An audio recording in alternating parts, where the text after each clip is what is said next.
Welcome to ArchiSpeak, the podcast that talks about what it's like to work in the profession of architecture.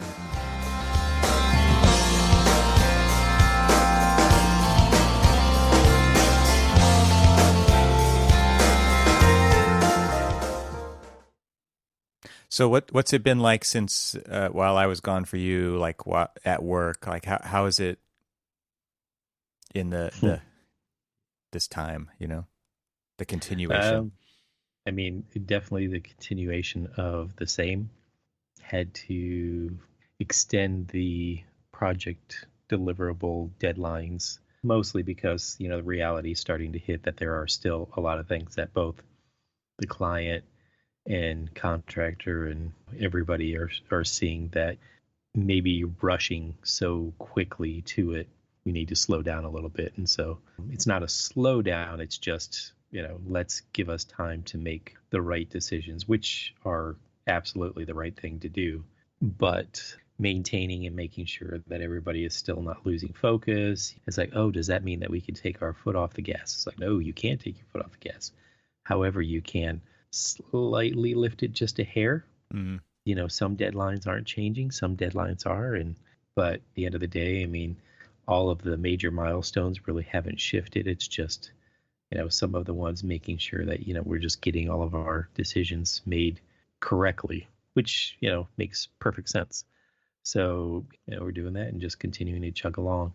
We're starting to get to the point where we are seeing that, as much as you've got Zoom or Teams or whatever else, and you've got, like your little whiteboard or whatever, or annotate in Zoom, there are still some things that you sort of kind of need some, paper and pencil to kind of like convey some ideas. And so we're kind of looking into, the notion of, maybe getting like some Wacom tablets and, things like that, so people can kind of like be able to like, I mean, a lot of times, I've been making do, but there would be a lot of times where, okay, let's cut a section, and then let's, kind of like start adding some of the detail to it. So, we kind of know what it is, and it would be far easier for me to just, do like a real quick sketch of that.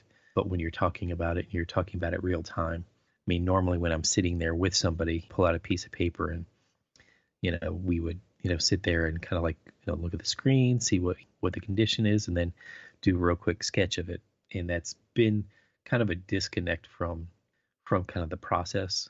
We're starting to kind of recognize that, some of those more fluid things that we do in architecture are missing, from like the larger scale conversation. And so we are trying to remedy that. Still no plans to go back to the office yet. Plans to open it up as a resource, things like that. But yeah, that's one of the things that I think, I was on a call yesterday and the day before. Your guy, John Eaton, was on that call too. Yep. And it was interesting because, one of there was a couple of like breakout session kind of workshops for this. And one of the things that our group discussed pretty in depth was purpose of physical office, right? Redefining the purpose of it. Yeah. As we do or don't go back. I mean, and then I think it also starts to speak to resources available as needed by individuals in lots of locations, like you're talking about, like hopefully maybe low cost devices so that we can work how we need to work and not force everybody to type everything through a keyboard, but collaborate, sketch, right? And so it's like a lot of that is solved by technology, but a lot of it's kind of solved by the culture and leadership's vision of what the future or the immediate future or maybe even the now of our practice needs to be, which is kind of redefining the purpose of a space to collaborate in and what technology maybe is there to support that to happen so that it gets captured. And then you go back to your location to do, your own location to do your work. And so, a lot of firms are struggling with the whole large monitor situation is probably the number one thing, right? Because we do need that to do the type of work that we do. And so there's a lot of stories about people lugging these monitors back and forth when they do need to go in and do something and then taking it back home, and that just sucks. And so that to me is like there's no actual direction to say this is how you should use this space, which architects are actually pretty good at, but we kind of ignore it ourselves, versus what spaces either are or are not intended to be, right? So if you've got an office location where its purpose is to collaborate, right? All you need is like a little device that you can take there and plug into something larger, or just have the tabletop so that you can sketch, right? On Right. trace, and then just capture that with a photograph or whatever. And then take that small stuff back to where you're going and so that you can do the work on it, right? To get to the next get together. Right. But that isn't really being well, I don't know if it's not being well conceived, well communicated. I don't know what the problem is there, but it seems like there's still a lot of, we're trying to force a certain way of working, which is super limited upon all of our people. So they're not being as effective as they can be. And I don't even want to say efficient. I just want to say effective, right? Like Right. you're talking about the kind of stuff you guys have to slow down. And it's like, well, because we're pushing so hard. Obviously, there's a lot of uncertainty around the economy and stuff like that. So people are worried, and they are putting their heads down and working really hard. But at the same time, like if you don't have the right tools in the right place and you don't have the right purpose in the right place, then it's really hard to be effective. And you're just kind of doing busy work, and maybe you're not doing it, or the type of work you're doing, you're not doing as well as you could, because there's so much muscle memory built into the way we've done things for so long, and that's all disrupted right now. So it's like, I don't know, are you guys talking about that with your office? Are you talking about defining the purpose of a space like that, and maybe what it is not as well? That has been definitely ongoing conversations that we're having in the office. I haven't necessarily been involved with all of that conversation because, I kind of have to put blinders on and Hit deadlines. work on hit deadlines and make sure that, I've still got all the cat herding that needs to occur. Mm-hmm. So, but yes, those are definitely conversations that have been going on. Yeah. Which is, they're good conversations. It's just some, different opportunities for what the office can and probably should be, both for just like flexibility of your employees. A lot of times, especially now, we've seen people leave offices, and, not just in ours, but in, other friends, in their offices, where we've, seen people leave their office because they want to move, either, closer to family or somewhere more affordable and stuff like that. And so we lose those people. And, if we're able to, accommodate them, in places where they feel comfortable to live, but, we're also, they're able to continue to work for us because they're good people and we don't want to lose them. Yeah. Those are the things that, I keep harkening back to the story that you told about the guy who, bought a place in Tahoe. Right. It doesn't physically need to be in the office. And, for him to be living there, but then being flexible enough to be where he needs to be or where the office needs him to be, those are, that's kind of the thinking that we need to be at now. Yeah. Really. So with that one, it wasn't a struggle, but I have another example where it really was, where we had a guy move to Colorado, and everybody loved this guy. He loved working for us, and he wanted to stay an employee, but life situations made it so that he had to move to Colorado, or wanted to move to Colorado, and did. So we don't do business in Colorado. So he could not be an employee because of, California labor law. I don't know what it was, but it was not possible. And so it was like, okay, well, you could start your own LLC and you could contract with us, but we can't be your only source of income, right? Again, California labor law says that anybody who's a quote unquote consultant has to have like work with many different entities, not just one. because I Right. mean, this is like the whole Uber thing, right? Like this is the whole gig economy thing where like if you're doing all your work for one company, you're an employee, you are not a consultant, right? That's what California's stance on it is. So a super sticky situation exacerbated by COVID. Like that was all pre-COVID, right? But now like when people actually can move and work from anywhere because we've proven it, right? Duh. It was obvious before. Now it's super obvious that the type of work that we do, maybe not in all situations is the best scenario, but it's totally possible to do that. And we're totally held up by these rules that won't allow it. So this kind of gets back to rethinking a lot of that stuff, or Right. is anybody willing to rethink that stuff at all these different levels so that we can make these things happen and progress?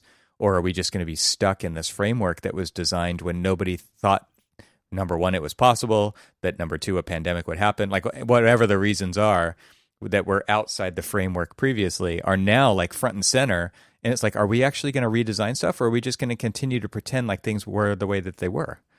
Right. Which, is going to be an interesting one where we really have got to change, because we had an employee who worked in our DC office that left and went out to, with family and stuff to California. And she was able to stay employed for a short period of time with us. And then, Right. Yeah. unfortunately, we had to let her go because of California labor laws. Exactly same. And we were just like, wait, I mean, this is definitely one of the people that we wanted to keep at the office. Right. And they couldn't because of, the way that things are. And so, I mean, one hopes that we are going to, start really looking at the reason why, like, I mean, it only benefits. So like, rather than, the state of California losing, whatever kind of income, that they would get taxes or whatever from that employee, just, allowing them to like move out, but still work for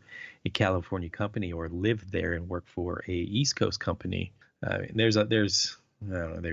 don't know the particulars on why, but there's a lot of, say for instance, I wanted to go to Michigan, but I want to keep working for ASG. Can I still do that because I'm going to be living, closer to family and more affordable, and, just giving an example.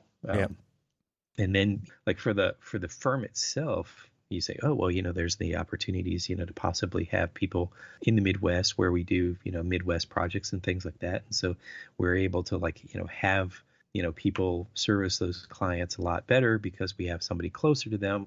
There's those kind of things. But then, you look at the state laws and stuff and how, like the employment laws, like California is the one where it's just like, sorry, man, if you're not living, if you can't draw an income from another state if you're living here in California. Yeah. Which is weird. It's just weird. And then to bring it back to like the office and that collaboration space that you need for the type of work that we do, sometimes, not all the time, right? Right. And at certain points of a project, not all of it.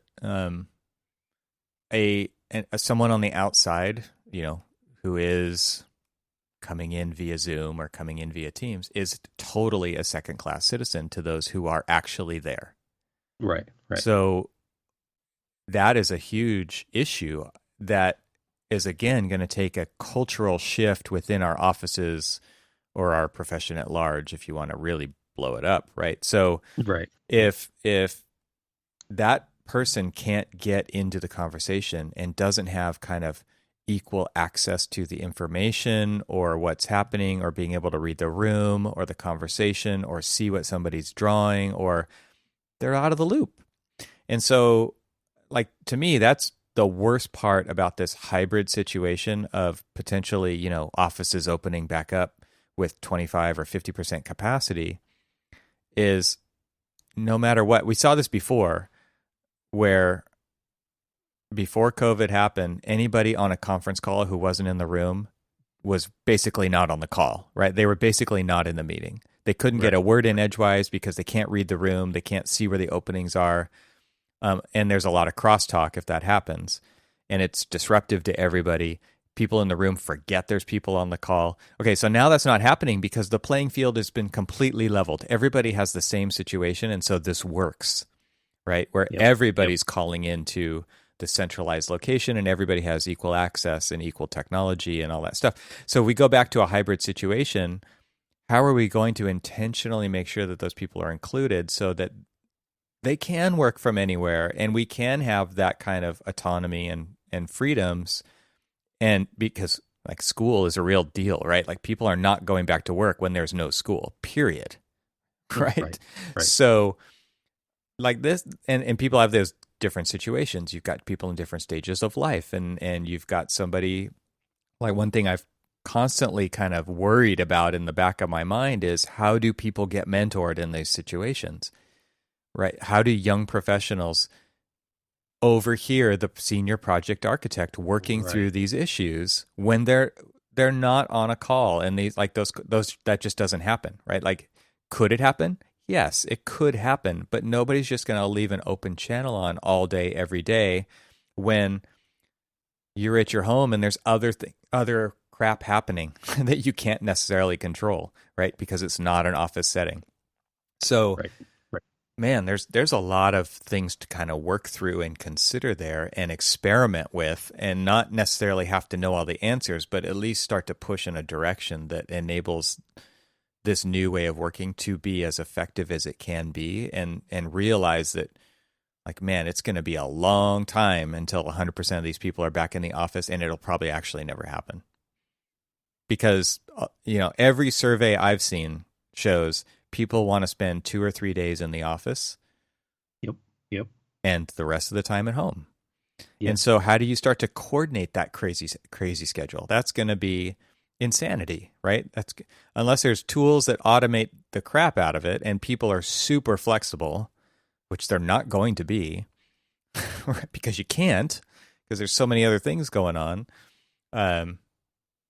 And really, like, your salary pays for your time, and that time does not run 24 hours a day. So, like, there's built-in constraints there that aren't going to be overcome, and you shouldn't be on call all the time, right? You should be able to be reassured that your off hours are off hours and you're not fully tethered to the office. Yeah. Because insanity, right? Like, or sanity. Both. Yes, it is both. So, man, like we have a sea change coming. We're in the middle of it. I want to know who's really addressing that and how they're addressing it. I think that why are all of these firms and architectural, engineering, construction firms working on this in isolation? Why aren't these discussions happening out in the open? Or are they? And I'm missing it. Like the ones that I was in the last 2 days, it's a lot of firms kind of discussing ideas and working together. But those ideas were generated in isolation and then just shared in a common forum. So why aren't they actually just happening in open forums as a profession so that we figure this out together and then work with local policymakers or state policymakers to change the rules so that the new way of work is that it actually works, rather than always trying to find a way around that? Because how else is it going to change so that somebody can move from DC to LA and continue to work for the same company because they want to and because the company wants to employ them? Right. But man, that's a lot of extra work that nobody wants to do, right? So I guess that's the answer. But it's not going to happen by itself. Well, then it's just going to continue to be what it is. Totally hamstrung. Yeah. Exactly. And firms are going to continue to have to keep replacing people because, like now, definitely, and especially, once things go back to air quote normal, nothing is really going to be normal. Well, and look at like what you just said, keep replacing people. The same thing happened in the last big recession, which was institutional knowledge walked out the door. Right. And so your 100-year-old firm is starting with 20%, to be generous, of institutional knowledge. Mm-hmm. And a lot of people just left the profession altogether. Like, that's real institutional knowledge that is completely lost. They're not even taking that to another company that could maybe benefit from it. Exactly. I mean, yeah, I mean that is we all know that one of the biggest struggles, especially since the 2008 recession, one of the biggest struggles has been to find those people, those, 10 to 15-year people Yeah. that knowledge that's just not there. Right. It doesn't exist anymore. Right. And Yeah. they're being replaced with emerging professionals who don't have that kind of long-term loyalty built in to a company. Right. And there is the gig economy, and there is the portfolio curation, and there are the exciting projects at this firm and then this firm and then the next firm, rather than all lined up at the same firm, right? So the culture is seriously shifting because the perspective of the employee has seriously changed. And that's been enabled by technology, but it's also been enabled by those recessions, because it's just basically built a model where nobody's going to stay anywhere. I mean, obviously generalizing, but still, it's not a good place to be. And so, how come our profession isn't working as a profession? I always find it really interesting that there is so little sharing going on, because everybody is so hyper secretive about the way that their building is, or they're not their building, their business is perceived, Hmm. right? Versus how Yeah. it actually operates, which are typically two completely different things. Got to keep that perception out there that this is an amazing place, and it's like falling apart, or maybe it's the opposite. I don't know. I'm just shooting examples here, but it's like, instead of just being transparent and open, there's this level of opacity that's super super opaque, so that nobody really knows what's going on, because if they knew what was really going on, they would certainly leave, right? Like, it's Right. it's kind of a, that is built into our culture, and I think it just becomes kind of default operating procedure. So, man, I wish that there was a lot more transparency amongst firms to just ensure that we have a good foundation for our profession moving forward, because that's in the best interest of the future generations of this profession. And the only way to do that is to actively engage and make it intentionally so. That doesn't happen. Or maybe it does and I'm missing Yeah. it. Because it's a huge problem. It's a wicked problem. Like, let's It's be a honest. huge problem. This is a wicked problem. It's not an easy thing to solve. There's not necessarily a right way. But that is what we do all the time. We go down these paths of designing a project, not knowing the outcome. There is no way, this is not a math problem, right? Like this, we don't know what that building is going to look like, function like, anything. And we do it over and over and over again. And we're totally cool with that. So why don't we take a step back and look at that as our profession? Because that's exactly what it is. And get the brightest minds in our profession together to say, like, let's take a stab at this design problem. It may not be perfect, but it doesn't have to be. Like, we're always in this evolutionary project. The past shouldn't matter as much as it does, right? It's the past. Hmm. We can't change it. We learned from it. We're going to use that information moving forward, but we're not going to continue to do it that way just because that's how we've done it. And push forward with all of this new information that we have, and just stop hoping things are going to go back to quote unquote normal. Right. That would be awesome. That would just be amazing. So how can we put this group together? Let's put this group together. Yeah. Yeah. I mean, your firm has those people. My firm has those people. All of these firms that we're talking with have these people. They just have to be willing to work on it together. And man, like, not everybody has the same needs, but you could probably get 80%. It's like the 80-20 rule, right? You could get 80% of it, and then the other 20% is customized to you. Yeah. It always seems like they're stifling their growth by protecting their own. And the problem is that they're not protecting their own because they're stifling their growth.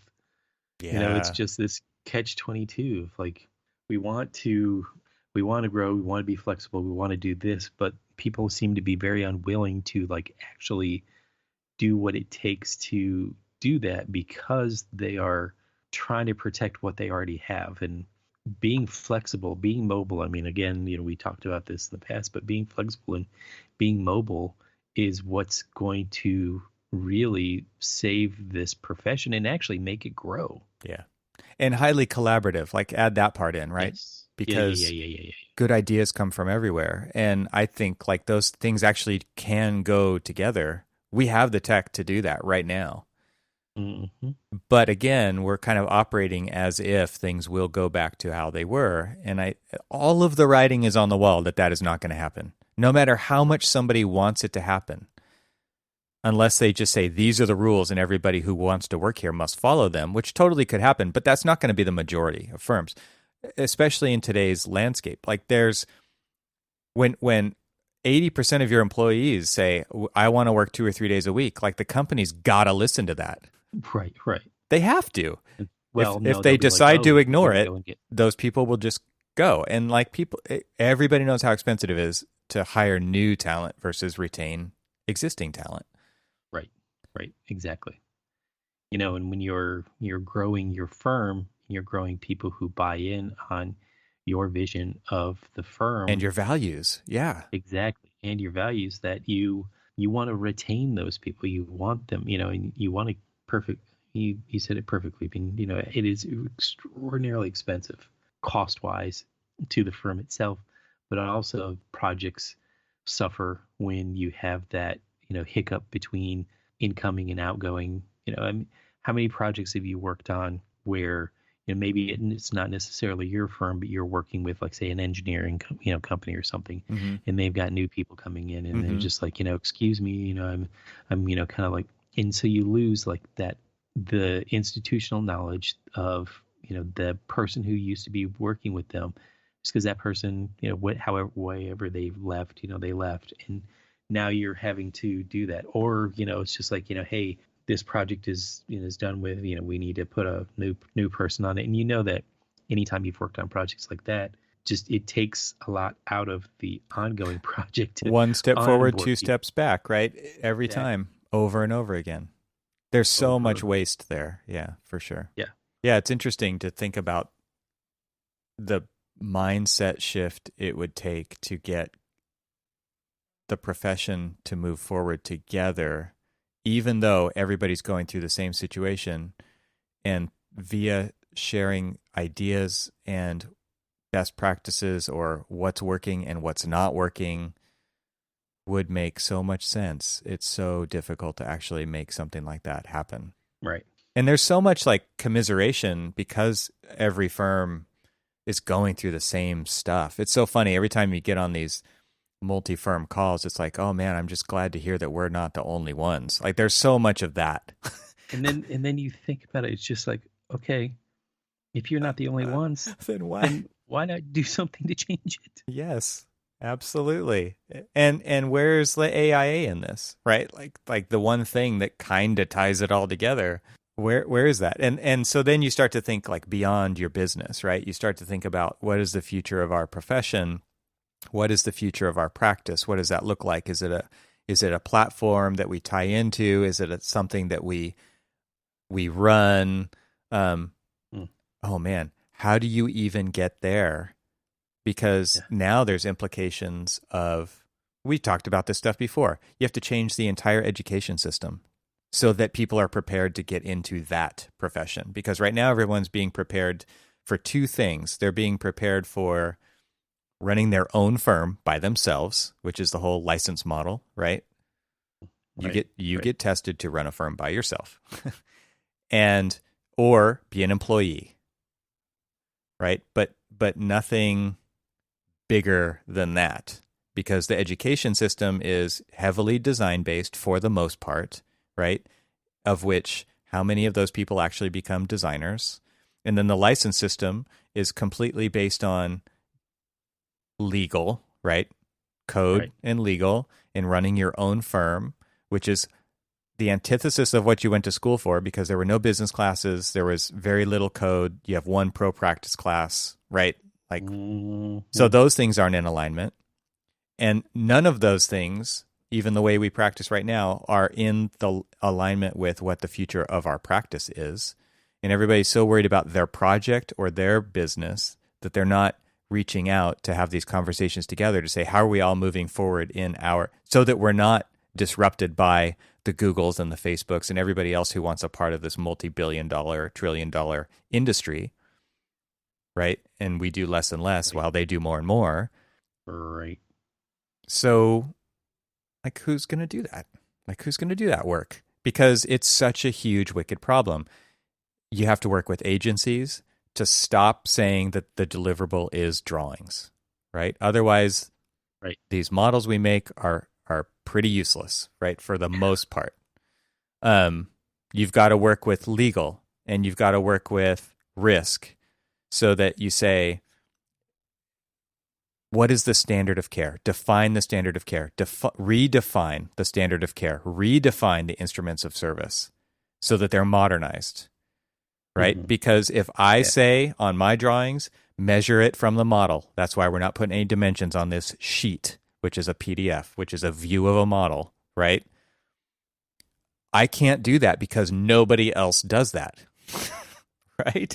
So all of a sudden, I'm outside of the standard of care. I can't do that. So we can't actually progress in so many ways.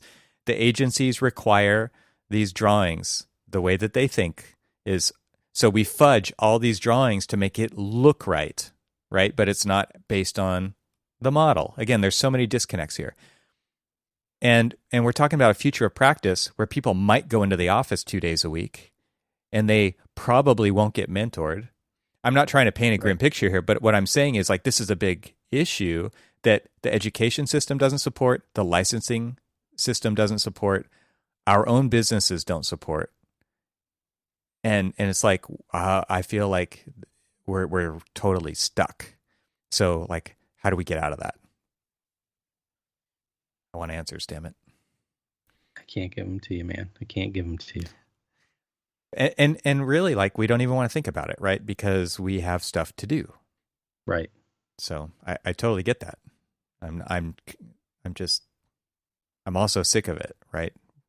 There's a huge opportunity for us to actually be the thing that we value, which is, changing our communities for the better. And meanwhile, like, we're not actually we're doing that on very small scales here and there, but not together as a profession, because there's so much untapped business out there for architects. So much. Like I've seen the data. We do 1% of the world's population of buildings. The inventory of buildings architects have touched 1%. Who pays for those buildings? The 1%. Mm-hmm. Mm-hmm. Guess what else is out there?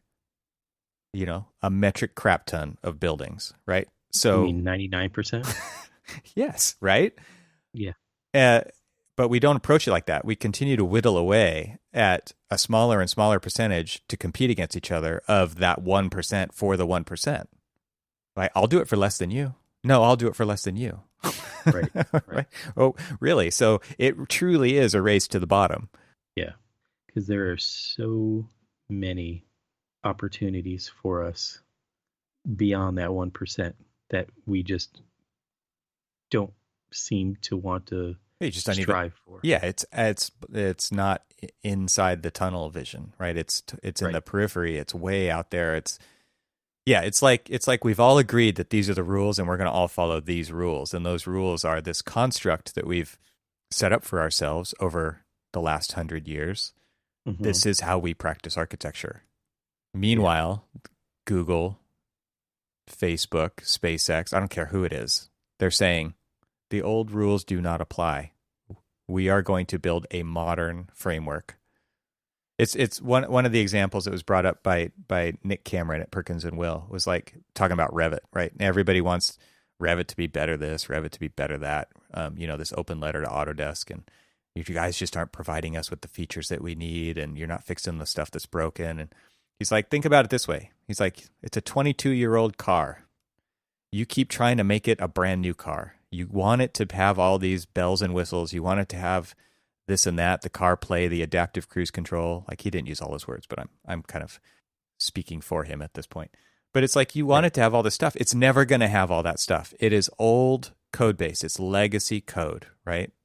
So start over. You have to start over. And the whole time he's talking about that, I'm thinking, because there is a lot of everybody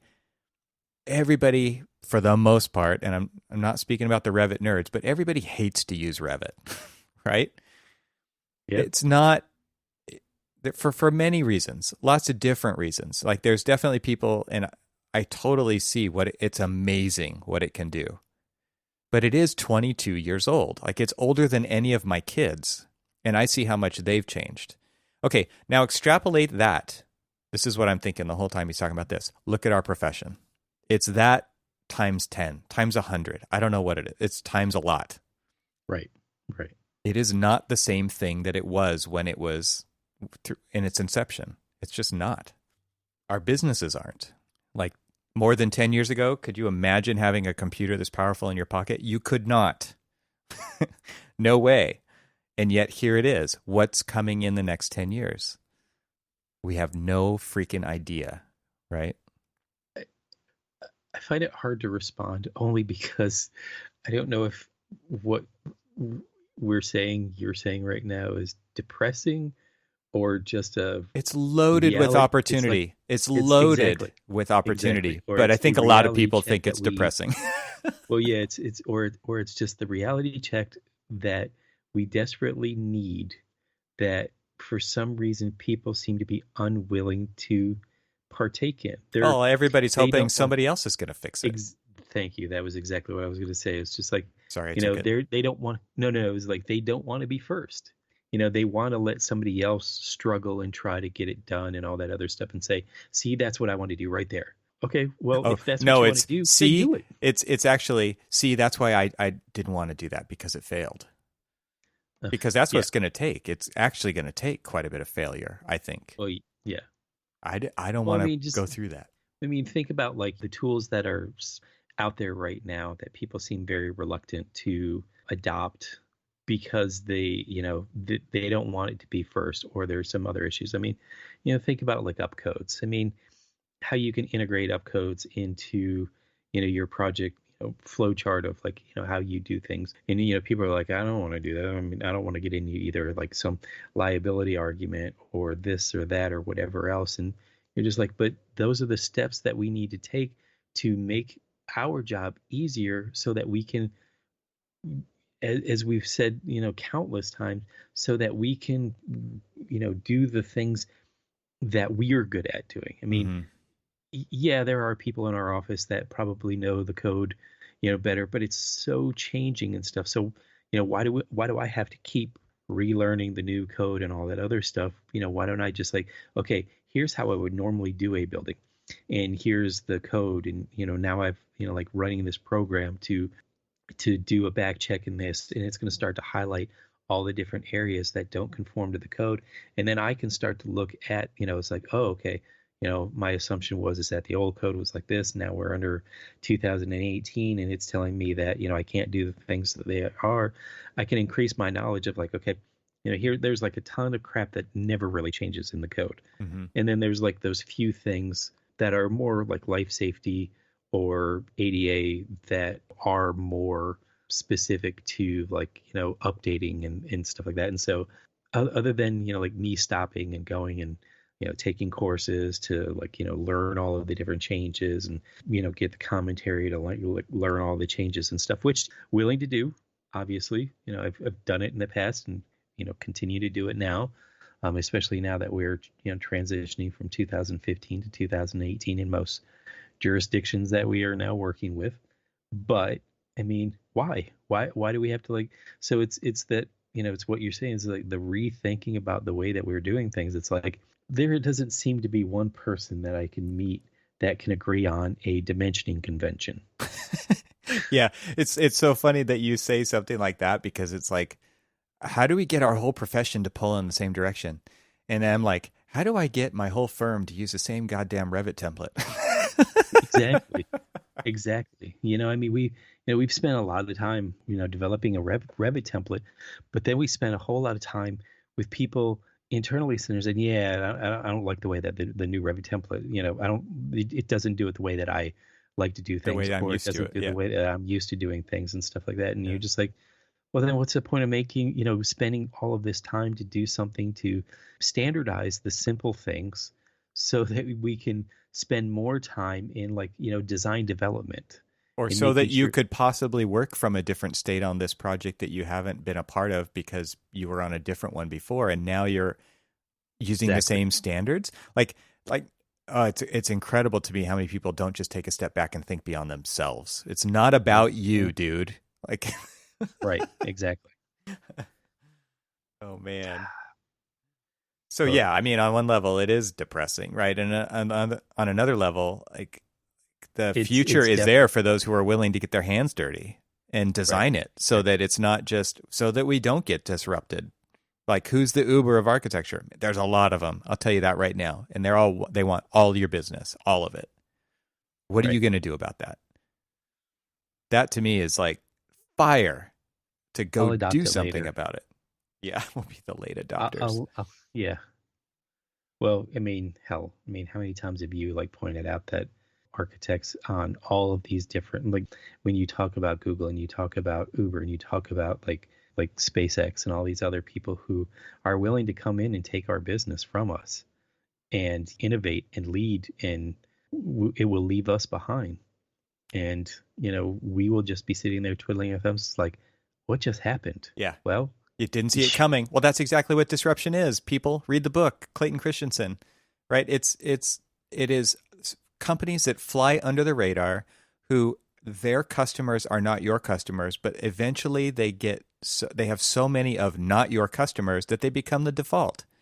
That's how it hmm works. And you don't see it coming because you're so comfy and you're a lazy boy doing the thing that you've always done, right? It's yep, like there was a yep, tweet that I think I read it last night or this morning. But Elon Musk says one day, and this is, I think he was tweeting for SpaceX saying, we will create a home HVAC system that is full HEPA. And it's like, yeah, duh, we're in California. Look at the air quality. It's freaking disaster. Why doesn't this exist? And there's a guy right. right there who says, yep, we're going to do that. And maybe they are and maybe they aren't, but he just put that idea out there like, why hasn't And somebody done and you this? know what? He's pointing out He's the obvious. he's pointing out the obvious, and even if he doesn't do it, which for some reason I feel like he probably will, but even if he doesn't do it, he's just scared people who are like, oh shit, they're not gonna try to come and steal our Yes. business. Yeah. Train So and maybe we Carrier and should all those companies are like, exactly. what? So exactly. So it's just like, well, maybe we should get our shit together, and instead Yeah. of just giving you what you want now, we are giving you something that you don't know that you want later. Yeah. You just puckered their buttholes for sure. hmm And you know what? If he's going to do that, then he's going to scare the shit out of the mechanical engineering world, or scare the shit out of the architectural world, or, the manufacturing world. Well, then good for him. Yeah. Spur You it. know? Bring it on. Right. I agree. Like get people out of their lazy boy. Yep. That's one way to do it because he's proven it over and over again that they can. Right. Or at least he'll design it and just open source the ideas and say, somebody else do this. I don't have time, but here's all the design ideas. Like make it happen, like he did Sure, with the design Hyperloop. does look fun, but So yeah, I don't know if it's depressing. I don't know if this is well, opportunity. no, It's a little it's big just of everything, but it's what we need to get out of the comfort zone. well, the thing about it is that when you lay it all out and it's just like there for you to see, it's depressing to see that all of this is there, but then it is really the people who are willing to take advantage of the opportunity, and rather than sitting there and say, oh man, this is depressing and there's nothing I can do about it, seeing the opportunity and being able to grab a hold of it, A piece of it. and Like that's the thing. Like I think a lot of exactly. people get kind of scared because the idea or the design problem is so large, but you don't have to take on the whole thing, right? Like Musk's tweeted, we're going to do an HVAC system for houses with HEPA. Okay, that's not taking on the whole problem of indoor air quality, but it's a damn good start. It's a great piece to do. It's a big enough problem that's worth solving, right? It has Right, meaning. It's right. going to affect people's lives for the better. So Well, that's totally what firms could do. They could just say, we're going to do this yeah. piece. And this piece is a part of a larger puzzle and it all matters. It all has value, but we're going to do this piece and we're going to do it incredibly well. Well, back to the example of upcodes. I mean, probably I know we've talked to him, and I don't really remember the story, but he was probably an intern sitting in an office, and they said, hey, we want you to do this code research. And he's flipping through books and, clicking on, websites and asking questions and all this other stuff. And probably sitting there saying to himself, there's got to be a better way to do this. And you know what? Instead of sitting there saying, well, I'll wait for somebody else to come up with that better way to do it, he did. Yeah, just because he needed to do it for himself, for his own Right. sanity, right? Like, Right. yeah, I'm Exactly. sure. I mean, it's the same thing with Clifton at TestFit. He was, I don't know if anybody has seen TestFit, but testfit.io, we've talked about it on the show before. And, Right. and it's like, yeah, he was asked to continually draw site plans for pro formas for developer housing. And it was like, he automated his own work, showed it to his boss, and got fired because it was too fast. Right. And now he has He's a like, well, company that just raised money and he's hired employees, and he's like, oh, you've got to be kidding me that happened. Like, that's what it took to create this innovation, is getting fired. Let's fire more people. right. But man, like, I'm sure it's probably a similar story for Upcodes. You're probably right. Yeah. But Well, it's just scratching your own itch, right? It's doing this thing that exactly. you don't It's want to do over and over and over again, so that you can spend more time doing the thing that you want to do. like who wants to sit and let's use TestFit as an example. I mean, if you've got to go through all these different iterations, housing or whatever else, and you've got to go through like all these different iterations, why not say, okay, this is what I know I need, for this site, and what can I do to quickly generate things through? Because I mean, planning projects make money, but not a lot of money. It's the actual architectural project and building the damn thing, Yeah. and doing all of that. So you want to get from point A to point B to start getting the the larger fees and stuff. And so why spend time sitting around doing that when you can do it a lot quicker? Well, And and just because it's quicker, for the purpose of making decisions that move things right? forward. Exactly. And Yes. just because it's quicker doesn't mean it's not thoughtful. Yeah. Yeah, absolutely. It's just like, oh, you've got to be not thinking about something. It's like, no, it's allowing you to think about a lot of different iterations. So say you take that and you use that, and in your version of things, you spend, I don't know, 10 hours. Let's just say 10 hours, but you can only come up with 10 different ideas. Well, okay, so if you took that 10 hours and you came up with 1,000 ideas, using something else, and guess what? You've pretty much exhausted all of the different possibilities there, but you've looked at things far beyond your normal capabilities of doing things. Yeah, so there was a YouTube like live get together back a while ago, earlier this year, I guess. Maybe, I don't even know. It was a long time ago in COVID times. Where Clifton had invited people to come on and do like guest commentary while he drew a site plan with units and did like all the calcs and stuff in an Excel file of the pro forma. So he knows this stuff inside and out. And he may not be practiced in AutoCAD, but I was pretty amazed how fast he could actually draw all this stuff in AutoCAD. And he did. He drew it while we were just BSing and talking. And I wasn't the only one. There was lots of other people who joined in this conversation. There was kind of time slots as he went through this, and people jumped on and people jumped off, and it was fun. I'll put a link to it in the show notes, but it's called Man versus Machine. And so he drew this plan, like had a site that he picked to draw, and it said like, okay, there's this many units. It's got to be, this many floors. It's got to have this much parking. Like, it's, he has a spreadsheet that's helping him figure a lot of this stuff out. Mm-hmm. And I think it was like 3 hours that it took him to draw that one. He goes, okay, now we're going to do it in TestFit. And granted, like, again, he knows TestFit. He made the goddamn thing. So how long do you think it took to do the exact same thing in TestFit? With all the logic, that's the thing, like, I don't think people understand, is all the logic is built in, right? So I'm not using that word lightly. I'm not saying like the computer is going off the rules a human told it. So that's the logic. Right. How long do you think it took to generate? From 50 minutes? From scratch, entering the data in to generating a scheme, it took 45 seconds. Wow. Amazing. Yeah. And it's like, Is it done? No. Is it a starting point? Yes. It doesn't take a genius to say that, but there's like, again, like the blinders in our community are pretty thick. Well, it's just like, well, how can this, do what I do? Well, because I'll show you exactly how. exactly. Yeah, people don't want to hear that though. Yeah. You're taking my job. Yes, the machines. The robots you're are not. coming to take our jobs. Exactly. You're offering a tool to make your job better, easier, quicker, More valuable. so that you can concentrate. Exactly. And probably providing you with far more data than you've ever actually provided before. Oh, and it places the firewalls and the stairwells and the elevator cores and all the stuff, right? Because again, it's all logic. Like it's all based on actual rules. Right. So you didn't even have to think about that. So yeah, I mean, and that's just one example. They're, like Upcodes is doing a similar thing. A huge fan of what they're doing because it's encoded logic so that you can think about the stuff where it really matters how an architect interprets the code, because it'll flag it and you'll say, yep, and here's why.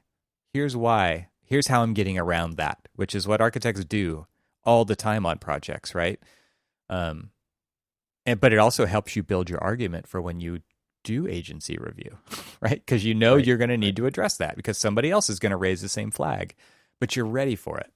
It's things like that I think are incredibly empowering to individuals to own their projects more because they know why they decided what they did, because it's based on data. It's not just based on an opinion, an aesthetic, a preference, things like that. It's actually based on data at that point, so that the stuff that really matters is backed up by a solid argument. That's incredibly empowering, I think. Right. I wish our profession would embrace that kind of thing so that we can move into this future that is not going to be like the past, in a much bigger scale and a much deeper level. But we seem very challenged in that way. So who's ready? Who wants to roll up their sleeves and take that on? I mean, I know that there's committees in the AIA. I haven't participated in them, but I mean, because I'm doing this at the firm level. But who's doing this at the national level? Who's doing or what other avenues are there? That's what I want to know. So maybe people will tweet at us or something, tell us. It'd be great to kind of share those stories, if they're out there, because I think that would be really hopeful. Hopeful or helpful? Yes. Exactly. Because I want to be hopeful. Yeah, for sure. And I want to attract people to this profession. It's an amazing profession. I want people to want to be here. I want people to want to take on these problems. I think it matters. I think a lot of people think it matters. And so we got to give people reasons to want to do that. I mean, how many people are leaving our profession for the tech profession? Because they're working on interesting problems. They're trying to solve things. There's a lot of other reasons, right? But I like to think that people are leaving to work on interesting problems and not make the next crappy app for a phone, right? But do something that really makes a difference. And those things, like the things we're talking about here with Upcodes and TestFit, how many naysayers have they heard but continued to work anyway? I think hopefully that's just fuel for the fire, that they'll prove people wrong. But yeah, you run up against those kind of roadblocks all the time. Does that stop? Does that stop you? I hope not. I hope that people continue to be challenged by these design problems and realize that this is an evolution that needs to happen, so that it will, because it's only going to takes that perseverance to make it through that. I mean, I can't even imagine with Clifton's example with TestFit, how much fuel that guy added to his fire when he got fired for doing something useful, right? Right. I mean, that's the kind of thing that we need to see a lot of in our profession. So anyway, good stuff, man. I feel like I would love to hear from people. Not that many people are interacting with us after these episodes, but man, there's so much here. I would love to hear people tweet at us or comment on the website about things that they see happening, and not I don't want anybody to pile on to the negativity. I hope it's more construed as like opportunity than negativity because it's out there.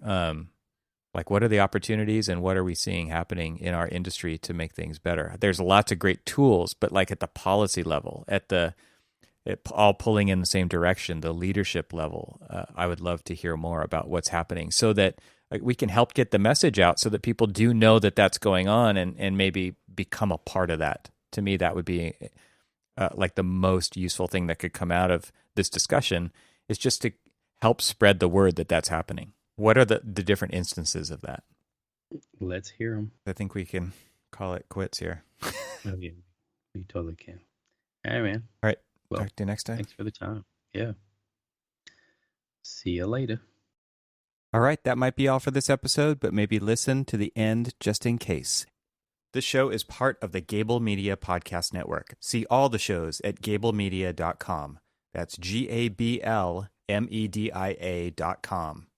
You can help support what we're doing here by leaving a 5-star review on Apple Podcasts to help get the word out, and don't forget to share it with your friends. We'd love to hear from you, so leave a comment on the website at archispeakpodcast.com, where you can find our entire catalog of shows. Thanks for listening. Talk to you soon.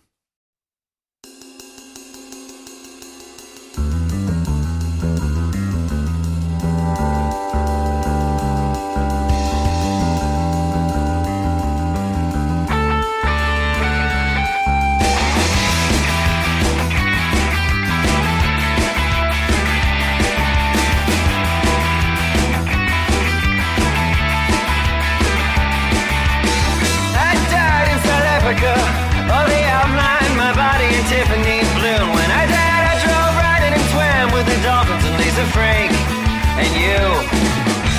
My funeral was beautiful.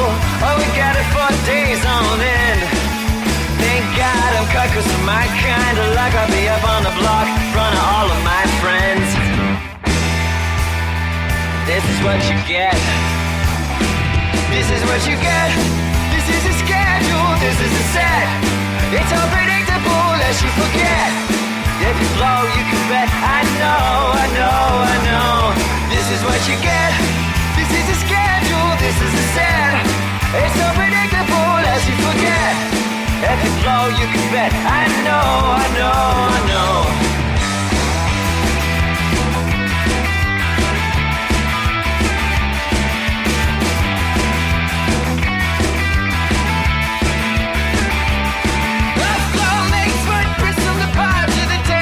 Top to the basement. Blow by blow, kinds of steel, baby, feel very rock, but it's still very rock body. Paper, scissors, sister, preach, deep, open the reach, fast synapse. Bite jumps on pages after still the rage is a new tool and a toy for. Oh, and this is what you get. This is what you get. This is a schedule, this is a set. It's unpredictable as you forget. If you blow, you can bet. I know, I know, I know. This is what you get. This is a schedule, this is a set. It's unpredictable as you forget. If you blow, you can bet. I know, I know, I know.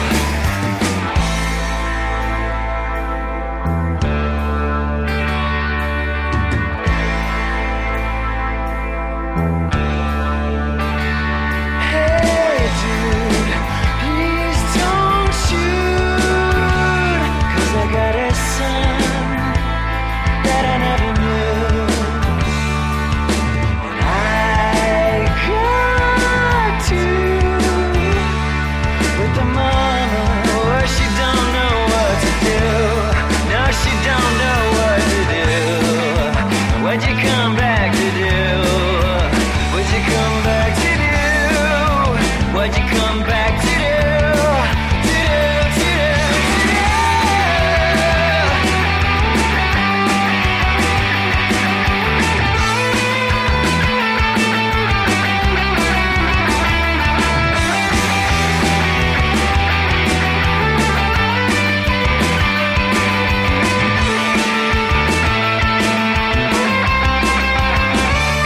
This is what you get. This is a schedule. This is a set.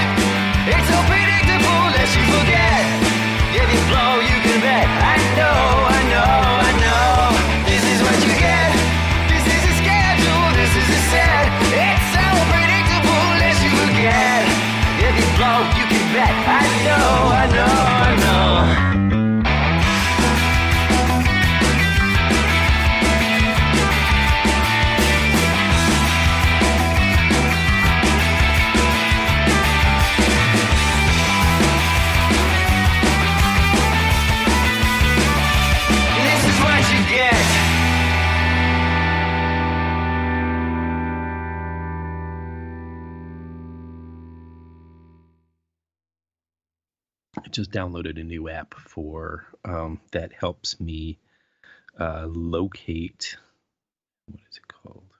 New one. Atmospheric conditions.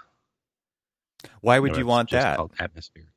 I believe so that I can figure out where cloud coverage is going to be and where it's not going to be. And I use, in between that and using the Dark Sites website, Mm-hmm. which I kind of wish they had an app, but I get it. Anyway, I can go and track down the darkest areas. And then I also got another app called Sky Live. And this one is really for stargazing. Yeah. And it gives you basically a percentage of so in this particular case, I'm looking at has a 60% stargazing conditions for the area. And so, we're talking about Bethesda in this particular case. 60% tells me when the sunset is, tells me what percentage of visible light will be coming from the moon, tells me what where the planets are visible, or at least tells me what planets I'm going to see. I'll see Venus, Mars, Jupiter, and Saturn. Excuse me. He tells me when they rise and when they set. Wow. And then it also gives me their kind of their paths. Yeah. And all this is on your phone? Yep. That's cool. And I use that, and I use now I use 3 different apps. Because what? Yeah, they don't have all the features in one. Well, so I use Skyview is my go-to for what celestial bodies are actually visible. I can hold the phone up. Yeah.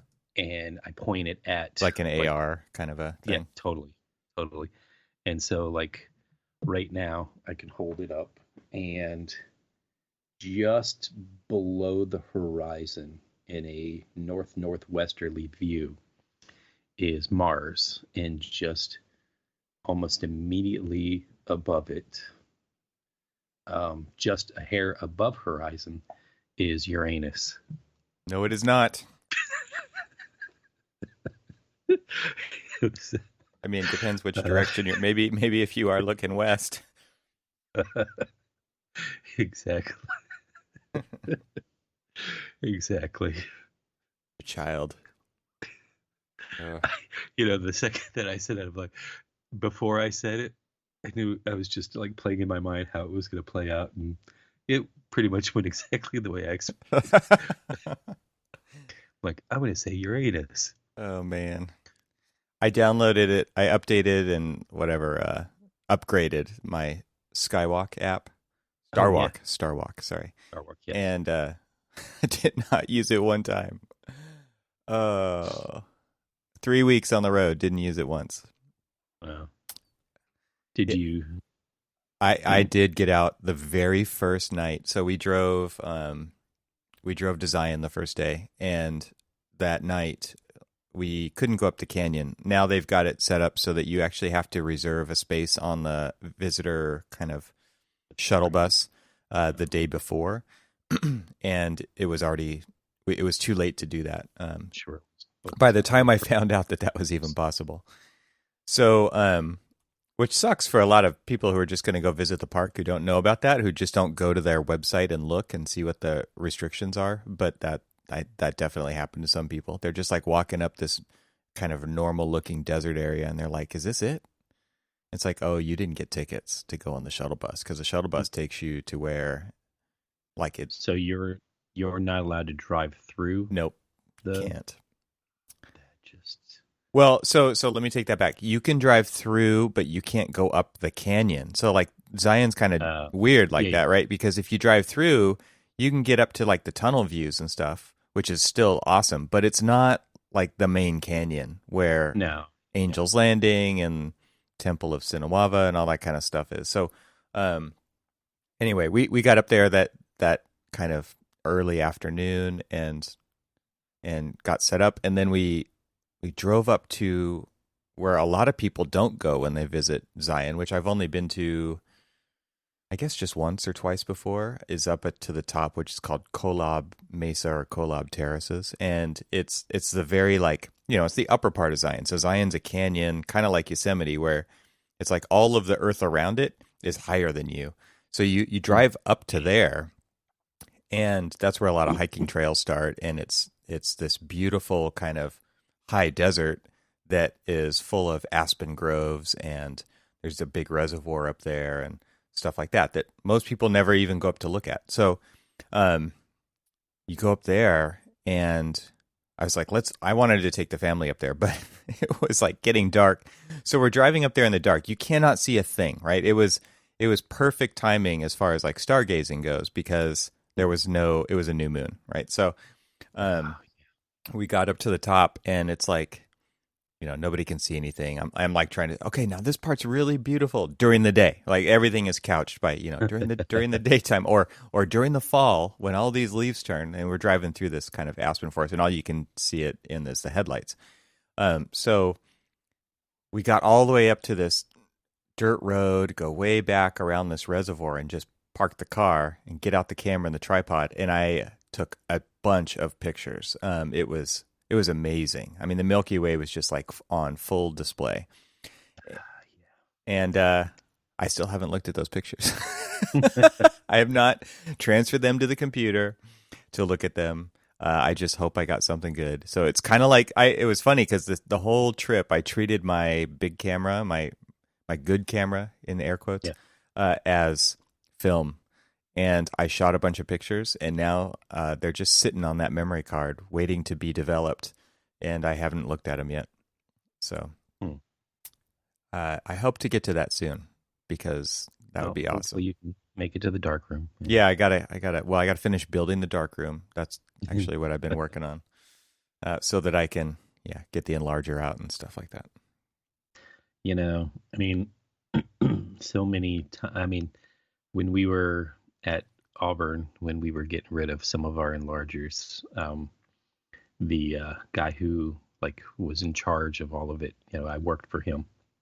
And he's like, all we're going to do is just throw these away. You sure you don't want one? I'm like, nah, I really don't have a place for it and stuff. And so many times I think back to the hoarder in you cries out now. Because it is still there. I mean, people are still shooting film.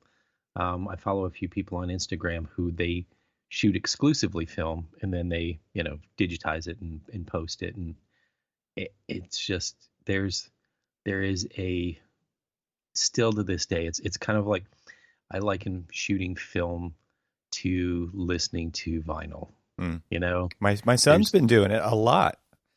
I know, and I don't know if what he's posting on his Instagram is film. No, it's not yet, because digital. I asked him that too. I was like, what'd you take this one with? And he's like, oh, this is with the Sony. He's like, I have the same shot on film, but I haven't sent it in yet. Yeah. See, and I will say, let me just throw a little shout out to him. He's got a great eye.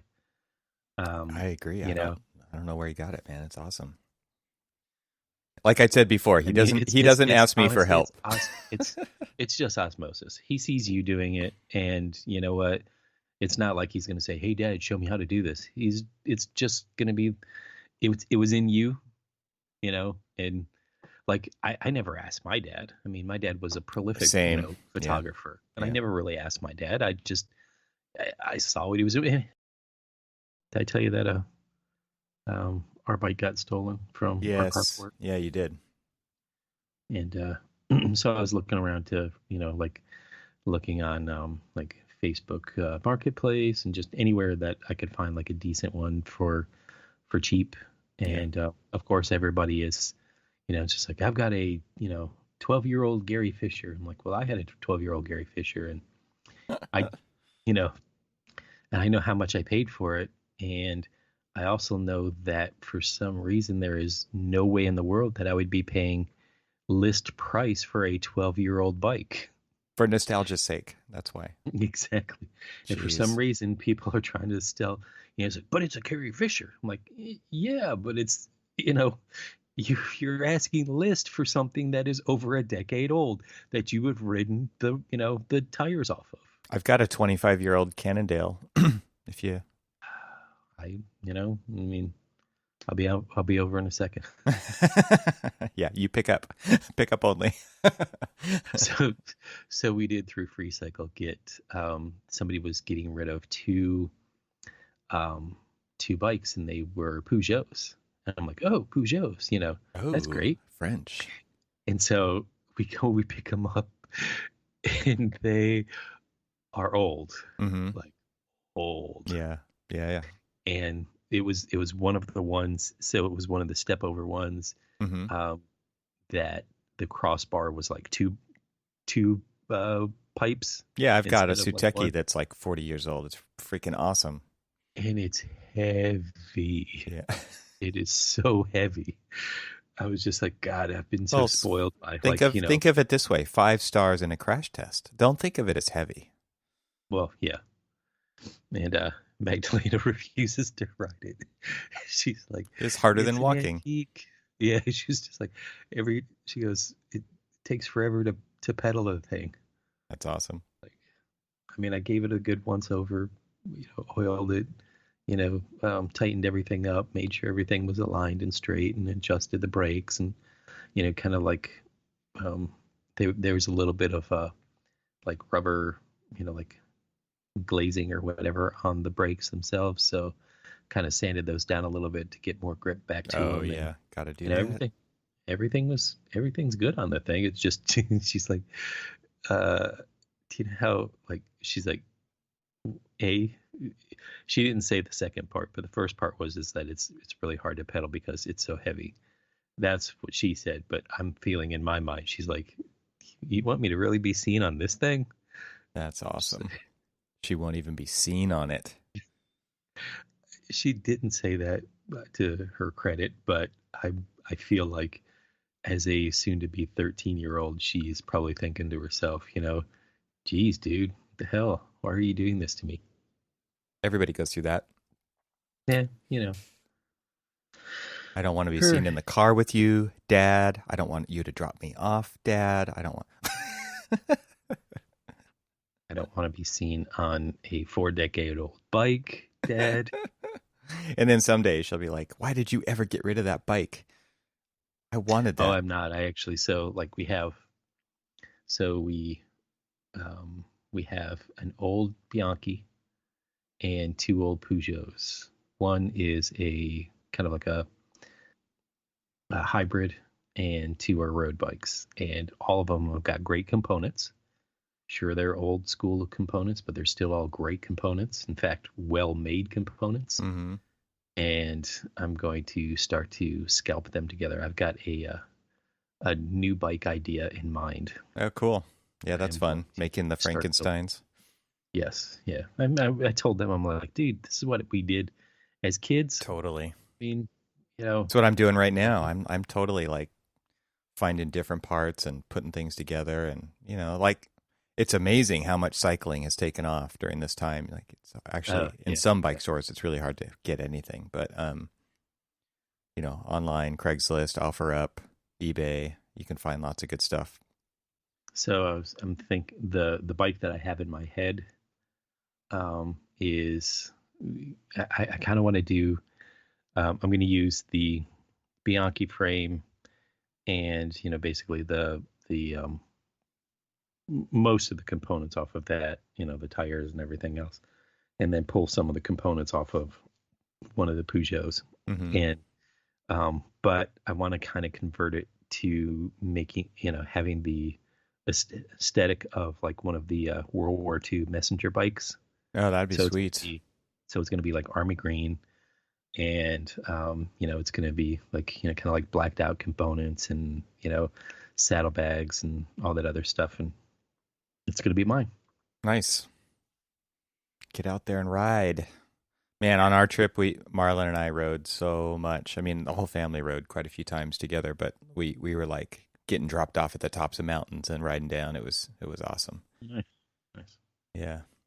So let me just paint a picture of what we've come back to, because every time I come back from a trip, it's like, why do I live here?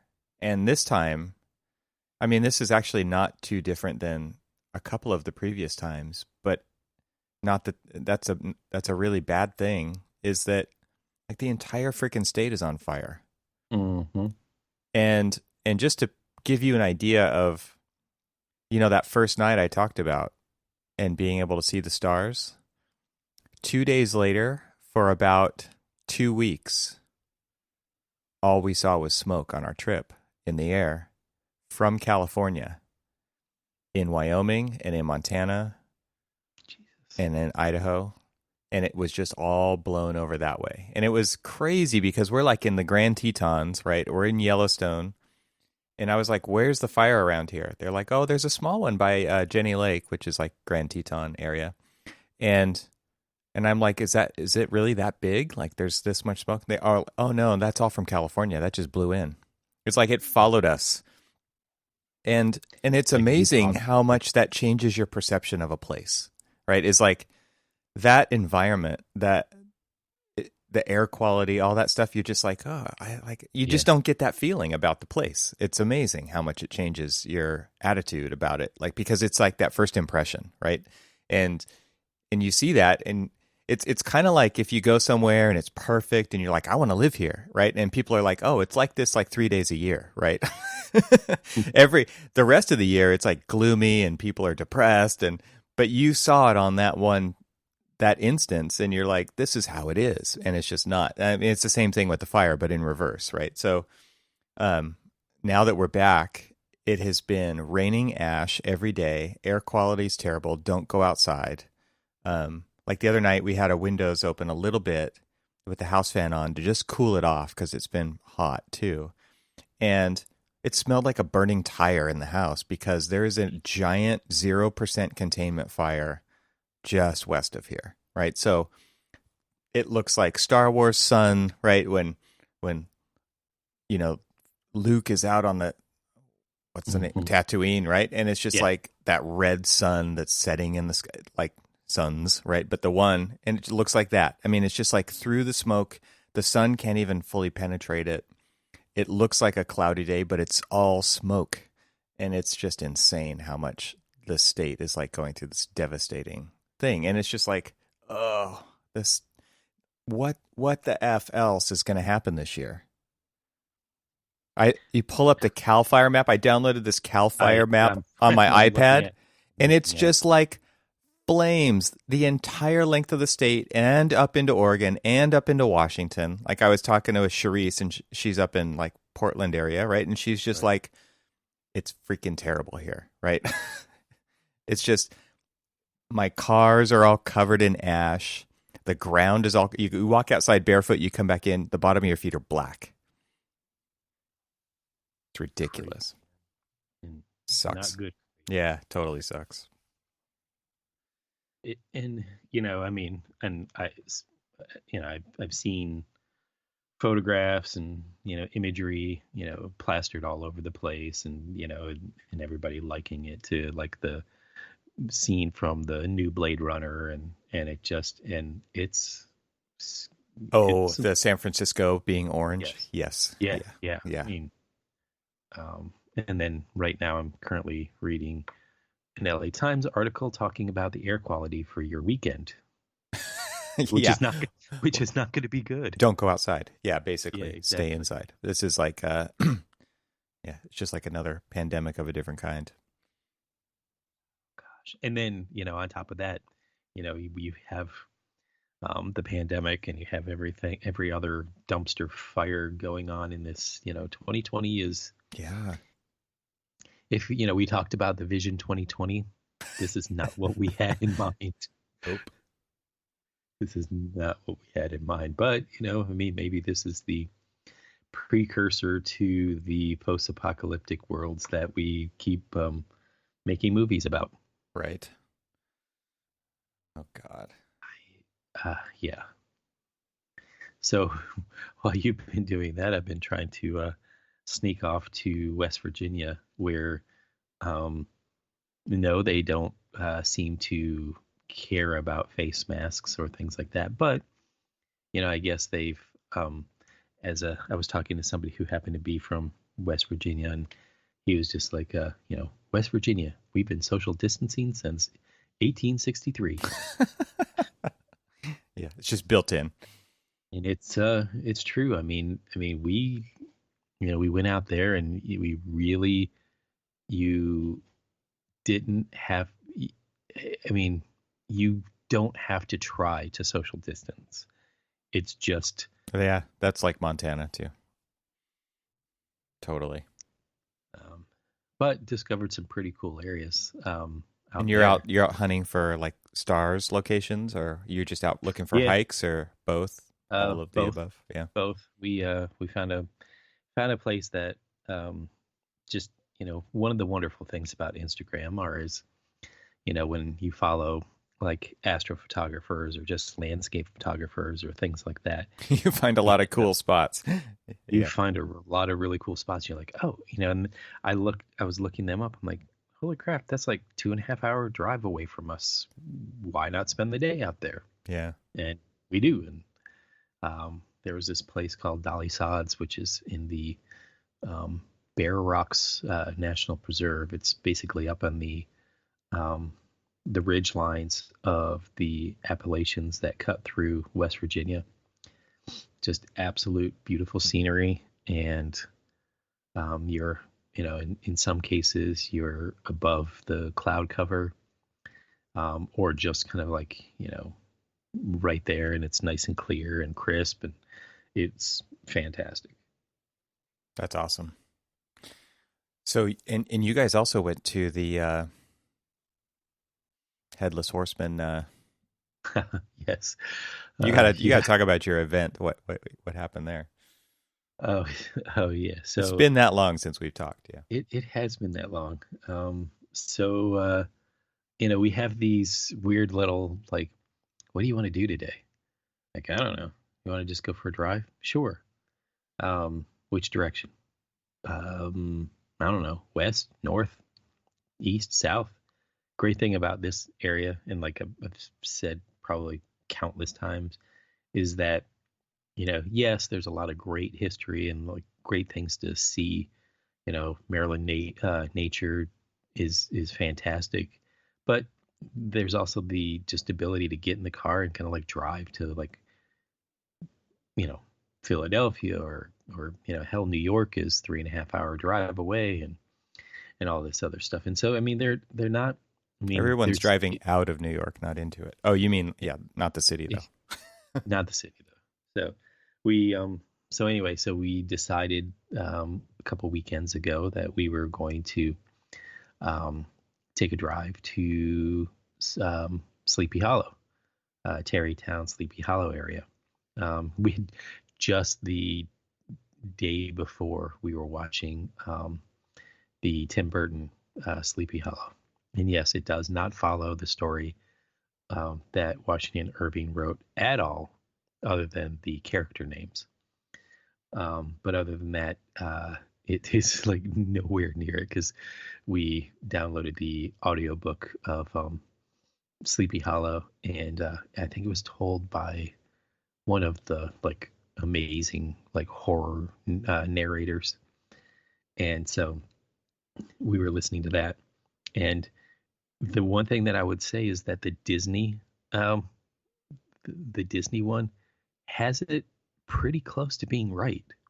Nice. I mean, sure, it's Disney, but it, like, even the caricature of Ichabod Crane is very much like how they depicted in the movie, in the cartoon that, like, I don't know if you know and love, but I know and love. Yeah. So we decided, hey, let's go there. And of course, it's not, like, a lot of this stuff is not open, but there are a few things open. And so we were kind of visiting.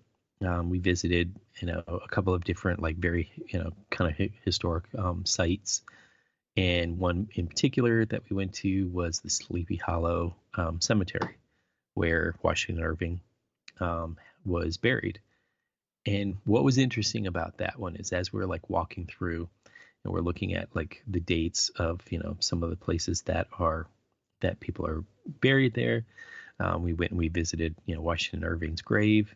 But as we're walking around, which, for probably one of the, I would say that he was like the first American author to, one, gain popularity as an author. And, I mean, he's got such a nondescript, headstone. It's in the family plot. It's in the Irving family plot. And I never uploaded these to any social media or anything, but I can throw them in the show notes, some of the photos that I took. But it was interesting that, so like if you know the story of Sleepy Hollow, they talk about the Van Tassels, they talk about Ichabod Crane, they talk about all these different, families and stuff. And sure enough, as you were walking through the Sleepy Hollow Cemetery, all of those names from the story, because that's where he was from, all of the names from the story are there. We walked past the family gravesite of the Van Tassels, and all of these, and it's just kind of, it was really interesting. It was like, hey, look, we went by the Cranes and we went by the, it was really kind of cool to see that. So as we are, and this is where you want the story to go. So as we're, kind of wrapping up, it's like, it's, long drive back, hey, let's go find some ice cream and let's, walk out of here. But as we're walking through the cemetery, my daughter, kept saying, she's a strange one. She's always been very interested in, the dead and the afterlife and all of this other stuff at age 12, and loves listening to monster stories and horror stories and stuff like that. And so she kept sitting there saying, don't walk on graves, you don't want any of the ghosts to, kind of attach themselves to you. And, I don't remember actually walking on any graves. I kind of seem to have some respect for them. But she was just like, you better be careful. And so we were, we had just walked past, on our way out, we just, kind of like made sure that we were going to go past Washington Irving's grave again. We just walked past that. And there was a series, little narrow stone stairs. And as we were going down, I was kind of like looking off to the side as I was like walking down the steps. And I attributed to one thing, clumsiness. But I will say this, that I swear to you, I felt like I was pushed. And my wife and daughter were not, next to me. They were, kind of several feet behind me, and they saw me fall down the stairs and kind of turn. She said that I kind of turned sideways as I fell, like as if somebody might have pushed me.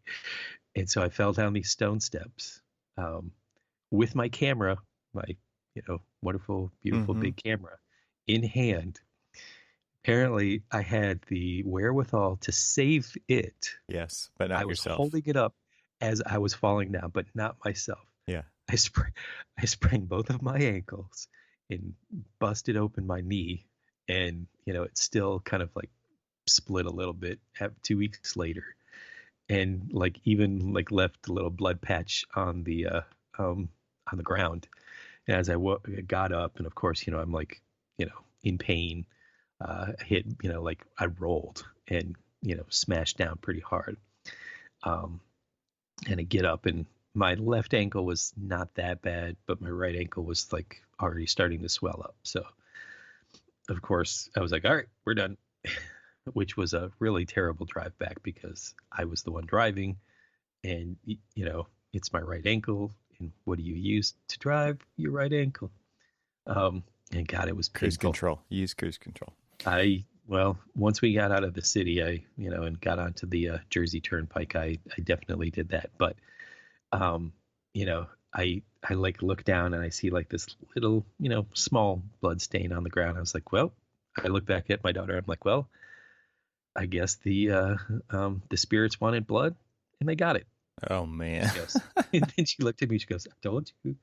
I told you. Oh. It's just like, damn you, little girl.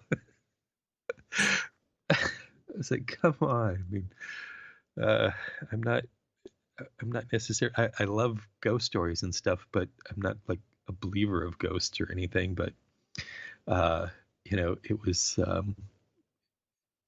I swear I felt a little push. But I will say this: that in my mind, the stairs were narrow. They did not meet code. The treads were not. The treads were not 11 inches. And I will say this: that the one thing that kind of sucks about having a size 14 foot is normally stairs kind of like, going downstairs. The stairs pushed you. Yes, I think clumsiness pushed me. Is to be quite honest with you. But it does make for a good story that she just looked. I mean, literally, like I looked back at her and she was just like, I told you. I'm like, little girl. Yeah. All right. And then I looked at, my wife. I'm like, all right, I need some ice cream. But I will say this, that the Hudson River Valley, it's so beautiful out there. That was where I think that, like around there is where Mark LePage used to live. And, I understand, I get it. Oh, I think he used to walk along there every day. Yeah. Wow. That is absolutely just a gorgeous place to be. I mean, that's where the empire was built, man, is by being inspired by that. Well, I mean, there's a lot of like Rockefellers. I even drove past a McKeel Road, and I immediately thought of our dear friend Merica. I was like, wait, she's from around this area. And so it was kind of cool. I mean, the area is beautiful. I mean, once you get out of like the city, it is impressive as hell. The natural area, the way that people decided to like, build in the area is it's fantastic. I mean, it's not an area that I know well. I mean, we've driven through or driven past a few times, but it's definitely an area that I'd like to, go back a few more times. But this time I'm going to be, carrying like my little anti-hex kind of necklaces and charms and stuff like that. Some incense. All your charms. Yeah. Dude. I'll go visit a shaman and do a little sage burning. Yes. Do it. Or just not go back to that. Yeah, you don't need to. You've been there now. Yeah, I've seen it. You haven't convinced me that I need to go, so. Apparently they were not a big fan of me. Although I did get some pretty cool pictures. Maybe that was it. I stole their souls. Yes, you did. So pixelized. So tell me about like your trip. I mean, I mean, so you like were hitting, as we talked about on the last one, you were hitting all of the, or at least a good big solid handful of all of the states that I've never been to. Yeah. So first of all, I mean, it was just amazing. We actually, I think it was 7 states, like I said before. I had the opportunity to go into Oregon, but I decided not to take that because we really wanted to kind of come back down through Idaho and see Twin Falls. And like there's this, they call it like the Little Niagara. It's this area called Shoshone Falls, or I think they call it Shoshone Falls.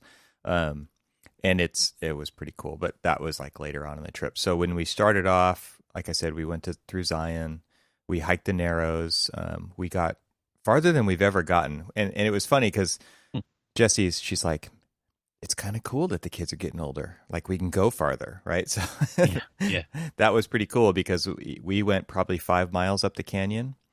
And you're hiking through water the whole time over these slippery rocks, and you just get better and better. And pretty soon you're just like jamming. And it was pretty cool to get all the way up there. And basically, we got up to this part where the canyon actually splits, and then there's like the Virgin River, like where the Narrows continues on up through to the north, and then it kind of splits off to the east, and that's called Ordervale Canyon, which I've come down canyoneering before, which was like, it's funny. My friend John, he's like, that was called the Suffering. That was the day that I lost my two big toenails, and it was brutal, but little weird to get back to that spot and just be like able to point at it and be like, yeah, we came, like we're a third of the way that we came down that day. And it's like, how hard was it just to get to that spot? And so it was just gorgeous. The water was clear. You know, not every time you go to Zion, the water's clear. It's like, Right. Because of flash floods, if you go in the spring, like the water's usually really silty and you can't see through it at all. So, just absolutely fantastic. And the smoke hadn't blown in yet at that point, so it was perfect out still. So I got a ton of amazing photos from there, which I'll have to. One thing is, I should preface this and say I didn't share any photos from my trip during my trip at all.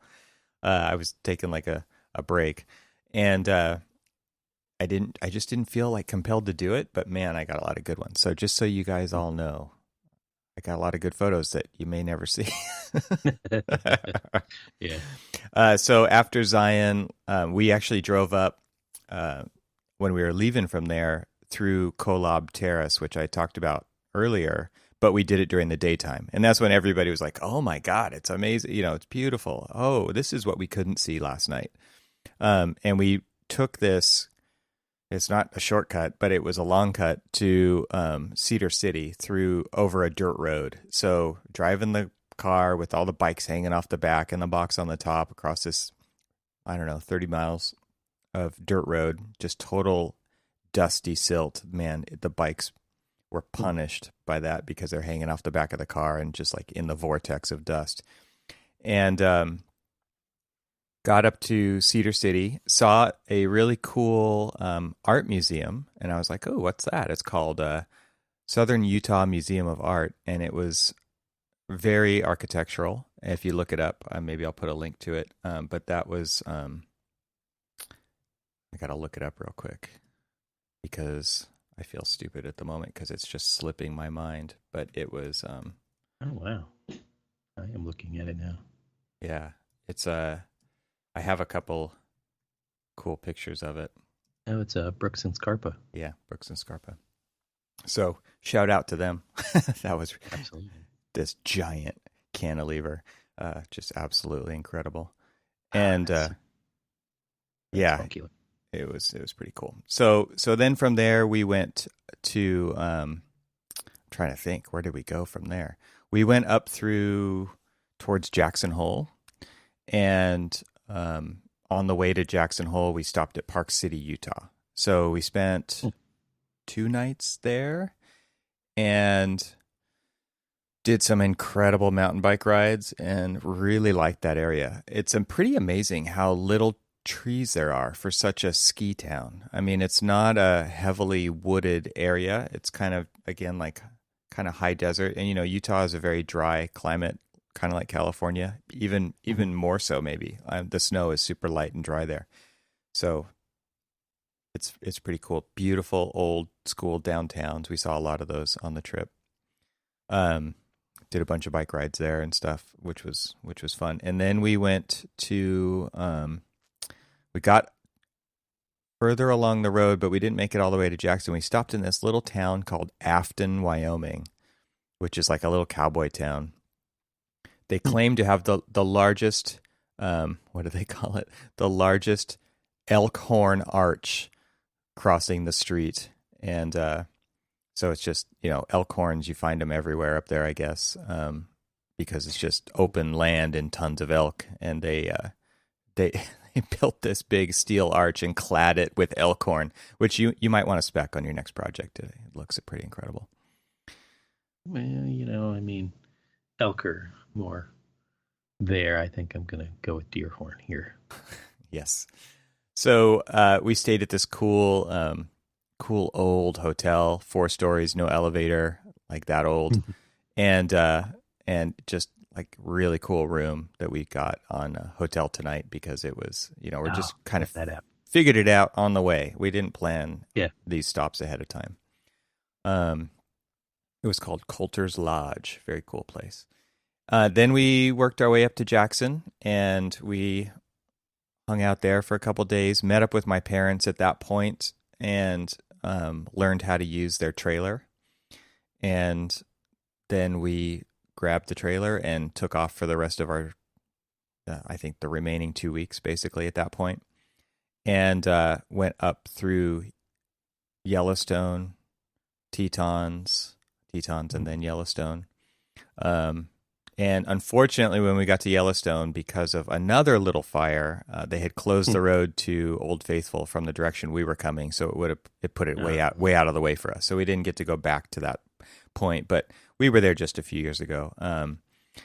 And so we went up through the what's called the Grand Canyon of the Yosemite, or the Yellowstone, not Yosemite.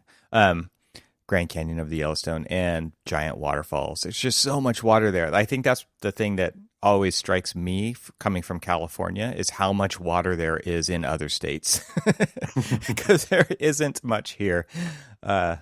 Yours is just on the border. Yeah, it's all in one place. It's called the Pacific Ocean.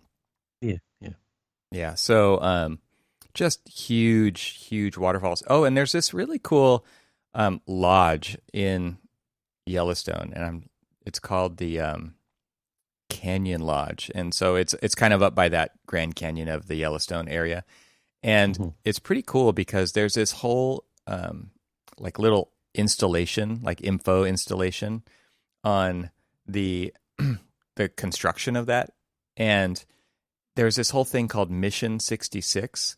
And they were so they're building all these mid-century modern buildings, and this lodge is just incredible. It's this giant open glulam beam kind of mid-century modern with these incredible light fixtures. It was really cool.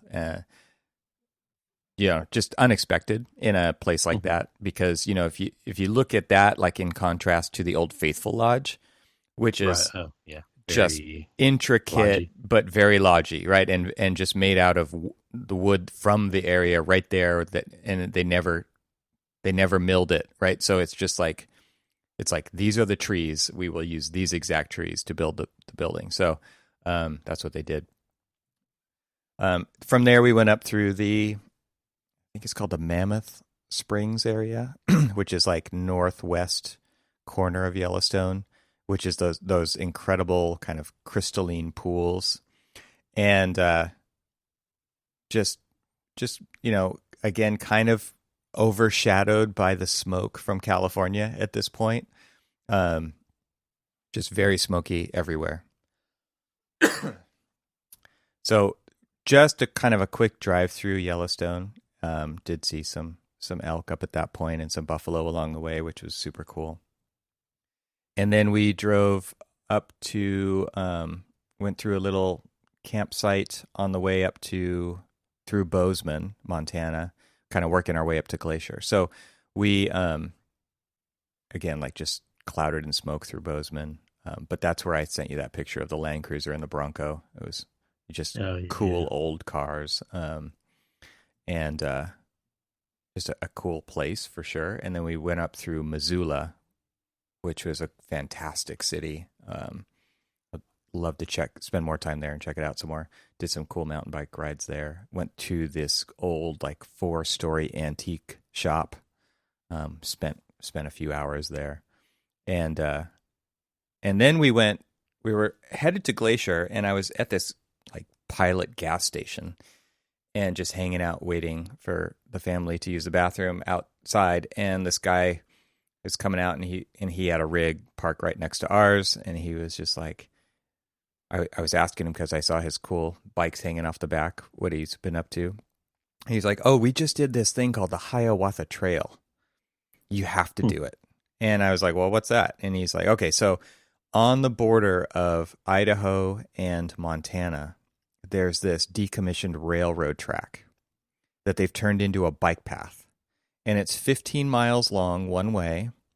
And at the end, you just get in a shuttle and come back to the top, or you can ride back if you want. But it's like a 1.5% grade, so it's just like this easy coast all the way down. And they've taken out all the train stuff, and they've kind of re-leveled it with DG gravel, whatever. And you go through 10 tunnels and over 7 trestle bridges along this 15 miles. It sounds awesome. It was incredible. And the very first, yeah, we did. We totally went like 3 hours out of our way to do this. And the very first thing you do is you go through a 1.7 or 1.8 mile long tunnel. And it's dripping wet and you're splattering mud up all over yourself. And it's probably 40 degrees in there, 35 degrees. It's freezing cold inside because you're right in the middle of a mountain. And so you go through this. You cannot see the other side. You know, it's like slightly curving or whatever until you're way, way, way in it.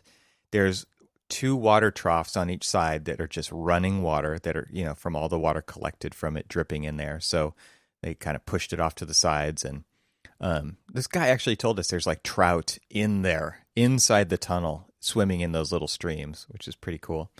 And then you go from there on through all these other tunnels and over these trestle bridges, and you just kind of explore, and they've got these installations of information all the way down the trail. And it was just incredible. So super, super cool experience. And so then from there we went up to Glacier. So that's kind of like the halfway mark of our trip. And then so at Glacier, one thing I have to say about kind of experiencing the national parks right now that's pretty incredible is there's no tour buses.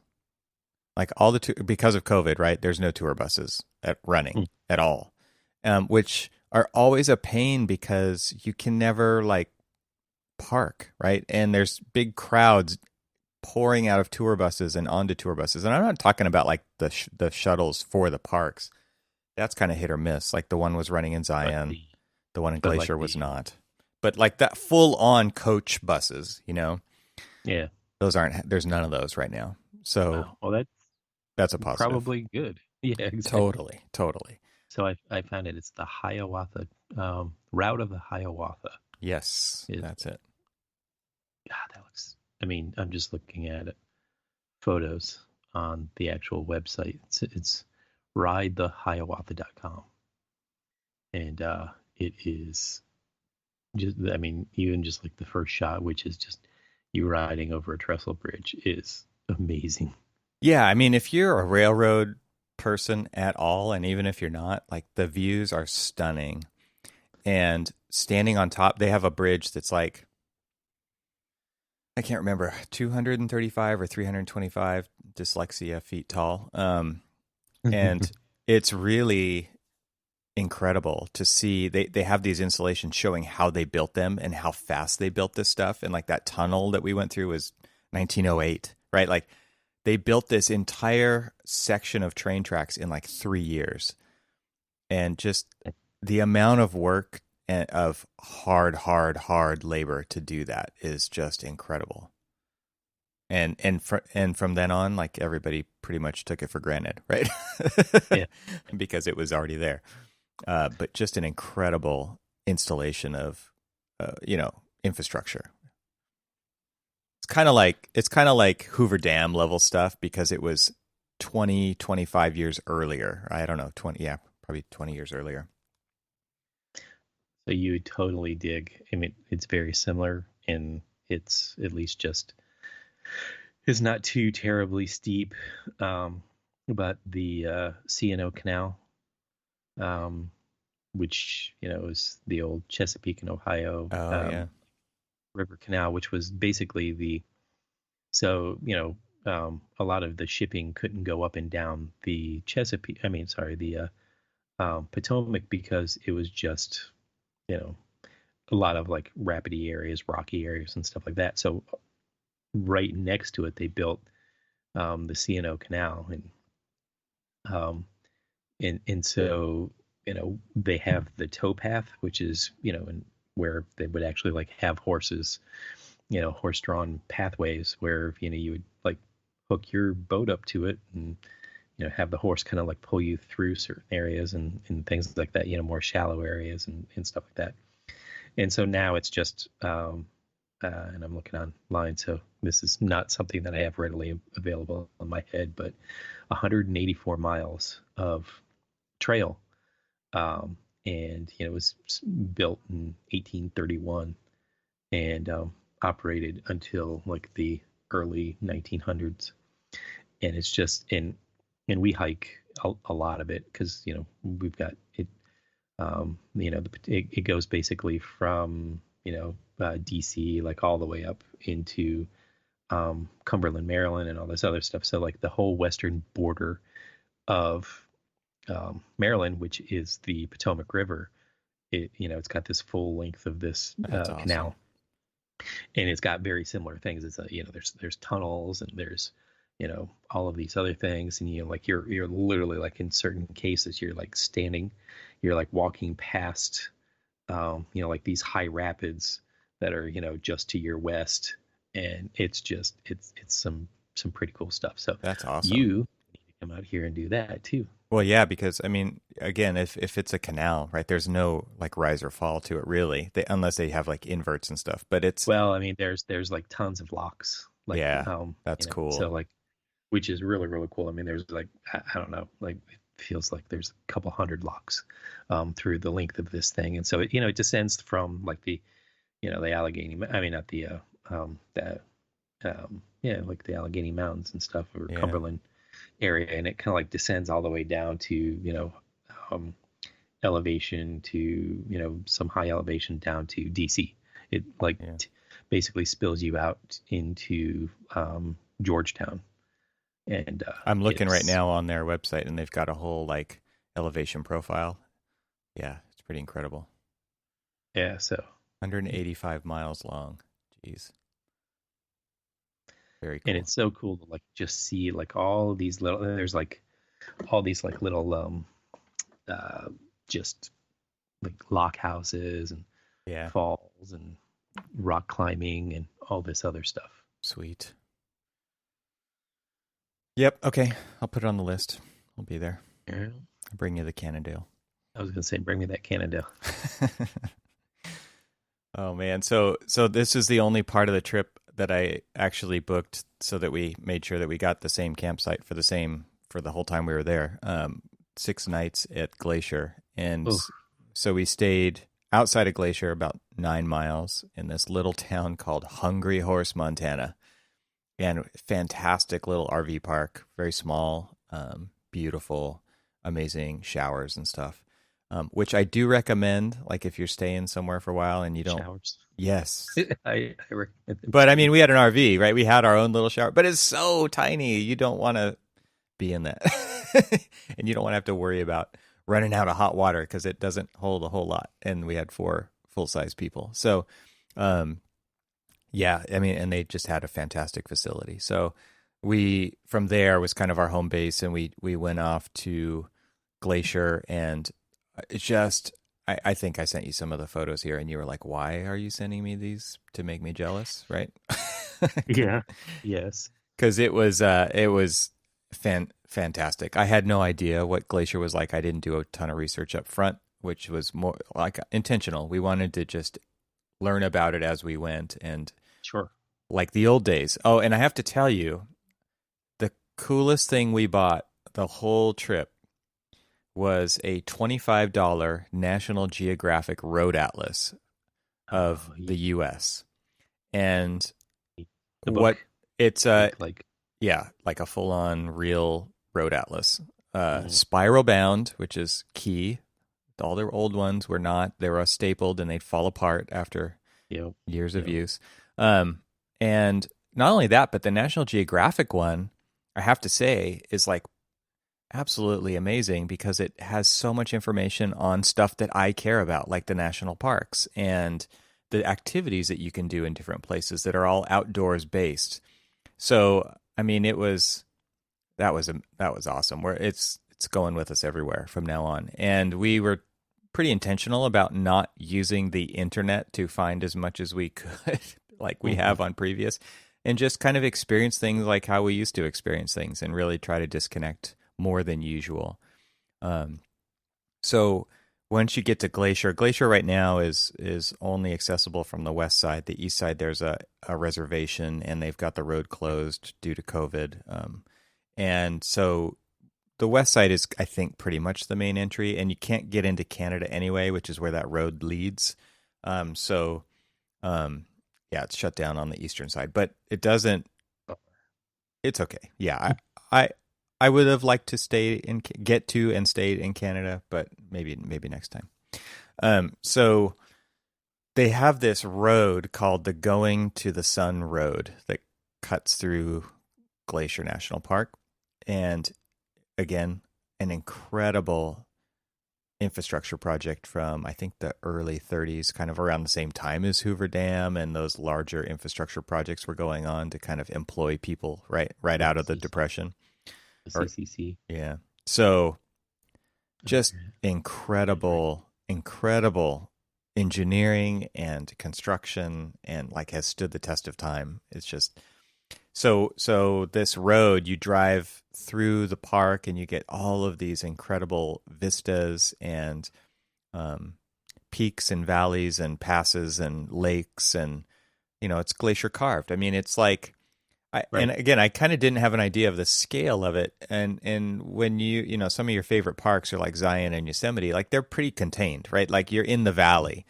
But here it's just enormous. There's so much land and ground to cover that you can really spend a good chunk of time just sightseeing. And then there's tons of hiking trails all around that you can do that are really well documented, and also like rated. So that, because they get a lot of tourists, they don't want people getting in trouble doing something that they're not ready for. So very well done trail systems, just incredible location. And again, like really cool mid-century modern buildings up at Logan's Pass. And then you kind of keep driving along and you get to just Lake St. Mary, and there's that's pretty much where the road today ends. You got to turn around, but we're up there at sunset. It was just perfect timing. So that whole experience up at Glacier was super serene. You're up and out of the smoke. There's not as many people because there's no tour buses, and like Lake McDonald, I think some people call it like Fruity Pebble Lake. It's got these amazing water-worn rocks all around the edge of the lake that are multicolor, like red and green and purple and yellow and orange, and it really does kind of look like fruity pebbles at the bottom of this lake. If you look up Lake McDonald, it's just this incredible view of a glassy, huge lake with these beautifully colored rocks at the base of it that the glacier kind of left behind as it carved this valley. So very cool area. So a lot like Norway, right? Because it's like a fjord that you're in, but it's not filled with the ocean. It just has left a few alpine lakes behind and some a lot of snow melt. It's all snow melt, so it's all like crystal clear water. It's gorgeous. Let's see. Oh, so Lake McDonald. Yes, yeah, it's really, really cool. So we did this other like little side trip when we were up there because a friend of mine in the office told me, you got to go to this town called Polebridge if you're willing to like make the drive up there. It's not very far. It's like 25 miles on this semi-dirt, semi-paved, mostly potholed road. And you drive up there, and this town it's not a town. It's two buildings, two proper buildings, and a bunch of sheds that runs entirely on generators, diesel generators. So no power up there. And the population of the city, I think he said, was 45 during the summer and gets down to 12 in the winter. Only 12 people will actually stay there just to kind of keep things heated and taken care of, or they just don't care to go somewhere else. But most people go somewhere else, warmer for the winter because it's brutal. And, you know, awesome little cafe, bakery, gift shop thing that, you know, basically supports the entire town for like 4 months. And then the other 8 months of the year, they're just like trying to survive, right? From there, we drove up 6 more miles on a really, really dirt road, up to Bowman Lake, which is similar to Lake McDonald, but even less people. And now you're within 20 miles of Canada. And just incredibly serene, beautiful hiking spot. And like, if you want to get away from people, this is an amazing place to go. So, I mean, that was How dark was it out there? how dark it was. Cloudy, so it got dark, but you couldn't see the stars. Like, it was pretty crazy that the first night we had such an amazing view of the stars, and then pretty much after that we never did again. Because of various reasons, either smoke or clouds. We actually got maybe a little tiny bit of rain on the trip, but not much. But other cool places to see up there: Whitefish, Montana, this awesome town. And we started to work our way back down on our third week, basically coming back down and going straight down into Idaho. And we did a couple of hot springs explorations. So we did this hike it's called Goldbug Hot Springs. And it's like a 2-mile hike. And it's like, you're reading the reviews about it. And it's not that bad. It gets a little intense at the end. And like the last quarter mile, I would say the last half mile, it starts to get pretty intense. The last quarter mile, it's like you're going straight up a mountain. Over rocks, and the sun is just going down by the time we got there. We like dropped the trailer, got the truck, ran up the road, parked at the spot, and started hiking as fast as we could. We got up to the hot spring after like this strenuous 2-mile hike. Watched the sun finally last rays, and sitting in this hot pool of water it's just pouring. There's a bunch of pools up there. There's probably 50 pools, I think they said. And walked down like it was pitch black. And luckily had my phone, not even my wife's phone. So all 4 of us are going down this, now the inverse of strenuous hike in the complete darkness with an iPhone flashlight. And it was like, yeah, don't do that. Hoping it was charged enough. Yeah, luckily, like it was halfway charged, and I'm like, oh man, I hope this lasts, and it had no problem. But it was like, that was poor planning. So many things could have gone wrong. So yeah, it was pretty awesome experience. And then the next day we went down through Idaho to Stanley, and we went to this cool old what they now call a ghost town, but it was Custer Ghost Town. Oh, and we're driving up through this canyon to get to it, pulling the trailer, dirt road. I'm so done with dirt roads at this point. And like a really nice dirt road. It wasn't that bad, but I just, coating everything in dirt yet again. And it's this kind of a little bit reconstructed ghost town, but on the way up, there's this enormous dredge that is just super rad. You can actually tour the dredge and see, but it's incredible the amount of destruction that this thing caused. And now they're actually in the process of putting this canyon back to its natural habitat, which has just got to be an incredible amount of work. But just piles and piles of rocks for 20 miles. That this thing has dredged up when they were looking for gold. Like, just an incredible amount of destruction. Up to this town called Custer, where there was a mill and quite a large town, and now there's like a few buildings left. And super cool to just be up there and be able to see places like that was pretty cool. And then from there we hit another hot spring in the river, in the Salmon River, which was just pouring out of the side of the road, 140 degrees, and they had these pools kind of mixing it with river water. You didn't have to walk except for like 30 feet to get to these, so that was my wife's favorite one. And then down through Twin Falls to see the Little Niagara, which was pretty awesome. And then through the hellscape, which is Nevada, back to California. Could have skipped that part. To the new hellscape. Yes. Yeah. We actually stayed in this cool, like our last night of camping before we got back to Lake Tahoe, where we are going to drop off the trailer back to my parents at their place. We stayed at this little RV park in Wells, Nevada, which is like absolutely nowhere. And it's an oasis. It's a total like little, they've got a natural spring, a couple of creeks running through, all these big giant trees. It was gorgeous. And then just like in the middle of absolutely nothing, like Craters of the Moon is out there. It's desert and lava flows and no vegetation except for like this one little spot. So that was a sweet find by my wife on the way back down as we kind of just worked our way back.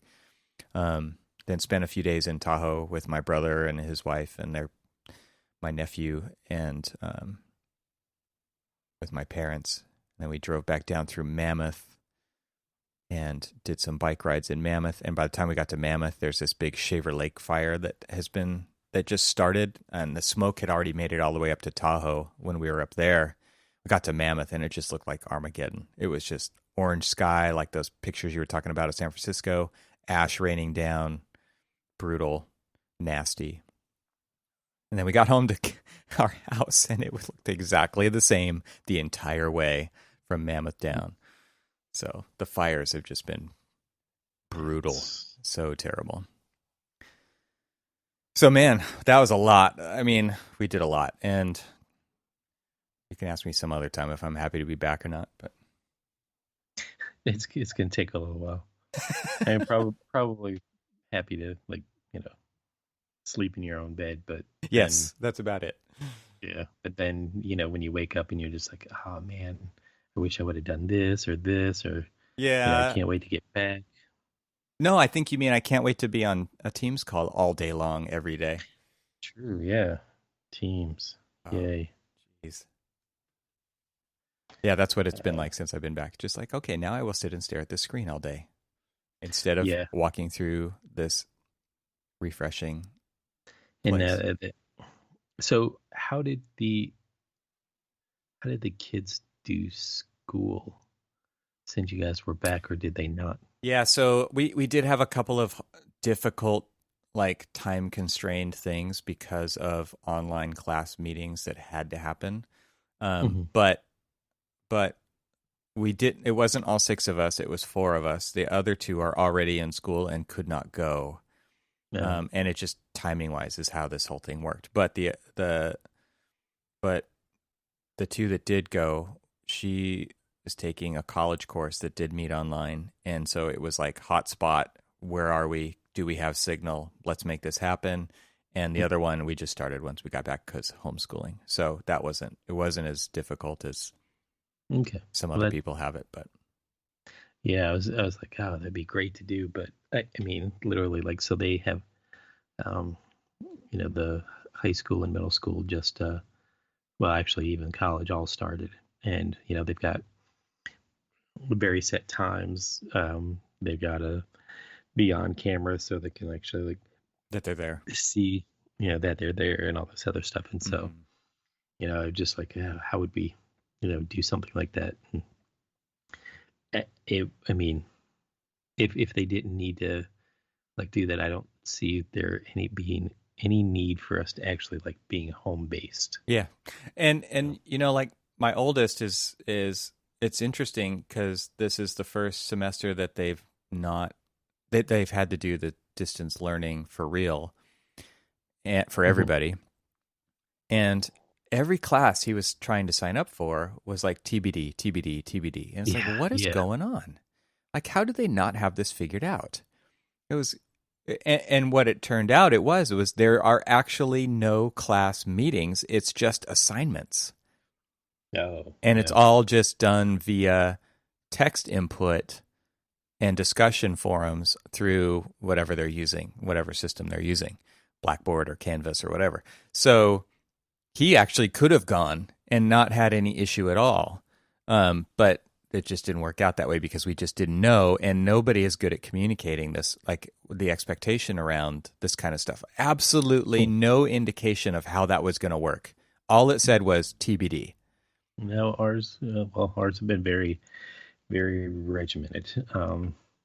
My oldest is taking 15 hours, and they have class meetings as if they were, in class, in person. Yeah, that's what my daughters are, and it's whatever, 2 or 3 times a week, and she does have to be on a Zoom call. But the cool thing is, I mean, you actually can do that from anywhere.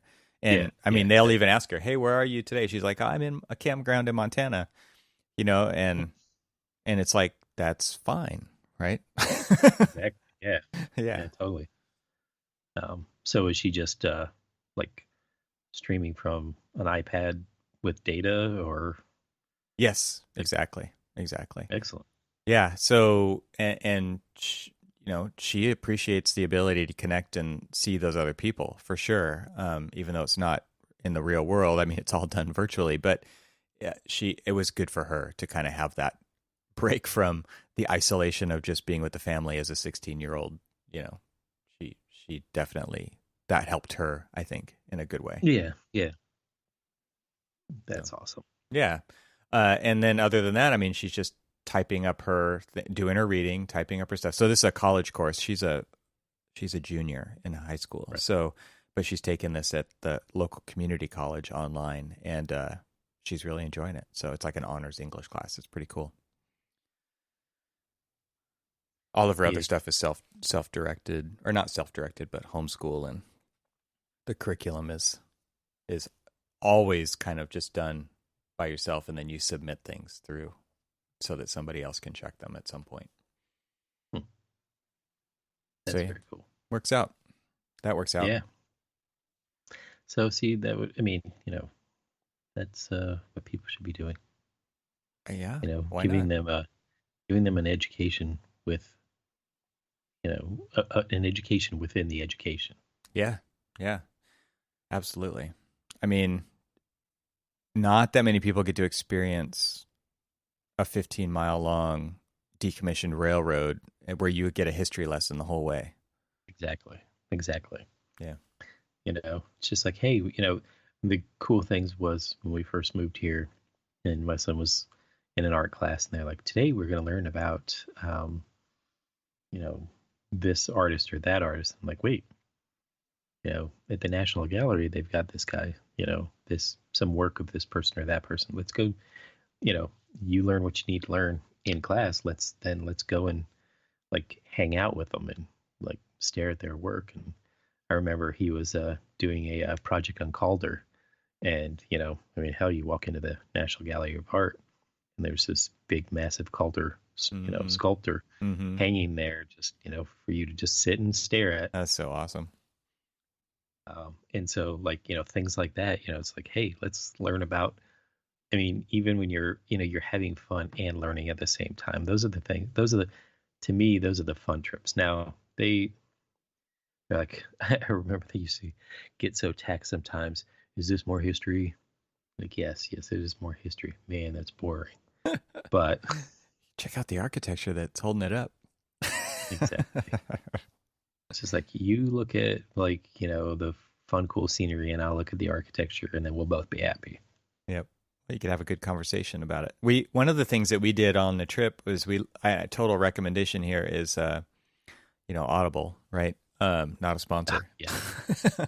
But we listened to we didn't get all the way through it, Jordan Peterson's 12 Rules for Life.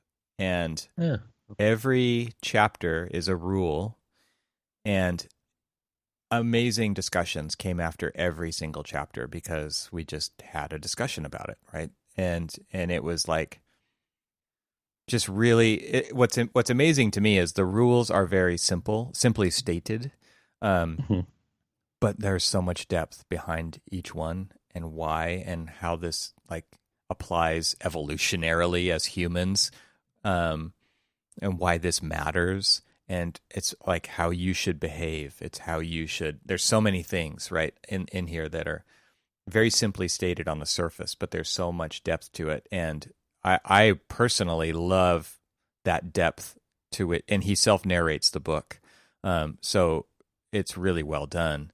And when you're on a long road trip, I mean, it's seriously, one chapter will take 2.5 hours to listen to, and then you can have like a 30-minute discussion about it, or longer. And it's just, it was amazing. It was a really amazing educational experience to have as a family, and coming from different perspectives and asking questions and getting responses from the younger perspective in their insight is also really interesting. So I thought that was pretty cool. So I recommend that book, but I also just recommend the whole, on a road trip, doing the Audible thing is awesome. We did often. The last one when we were going up to Salem, not only did we do, which was a very short book, Sleepy Hollow, but then we were also the works of H.P. Lovecraft, listening to a little bit of horror stuff. Awesome. Yeah, that it was fun. So I mean, man, am I ready to go back to work? I am refreshed on some level, and on another level, it's just like this year has been so rough, right? That will I ever be? I just don't feel like I'm in the right mind ever. I feel like I'm constantly questioning myself, what I'm doing, where I live. Like, there's so many things like that. And I just wonder how many other people are feeling like that, because there's so much of our lives that has been turned upside down. It's like reanalyzing, questioning things constantly. There's so much movement. There's this website. I got to look it up. I have it on my phone here. But I thought it was pretty funny. It was transplant.to. And it's basically where people are moving to and from. It's this whole like almost infographic-y kind of website, but it's live data. And it shows basically how many people are moving into these big cities, how many people are moving out of these cities. If you're from LA, like where are most of the people from LA moving, where are the most people from New York moving? And it's, it's the big cities are the main, like where most of the movement is happening. Obviously, New York City, a lot of people moving out, but also a lot of people moving in. And so like there's these top 5 cities: LA, Seattle, New York, Chicago, Dallas, San Francisco. And it's just funny to see like this location swap, basically. There's a lot of people leaving New York to San Francisco. There's a lot of people from San Francisco going to New York. It's just like there's so much change happening right now. There's so much transplanting of people and ideas. And like we were up in Tahoe, I think my brother did a survey of his neighborhood, and it's a 400% increase in people. Because everyone from San Francisco, the whole Bay Area, has just moved up there because they already had vacation homes up there. And so now they're living there full time. And now people are driving 50 miles an hour down the street with his 3-year-old playing in the front yard. And he's just like, this sucks, right? So they're like the fabrics of our cities are completely changing, maybe temporarily, but maybe not. Whereas, like, you see a video from New York and the streets are empty and people are walking down the middle of the street. Yeah,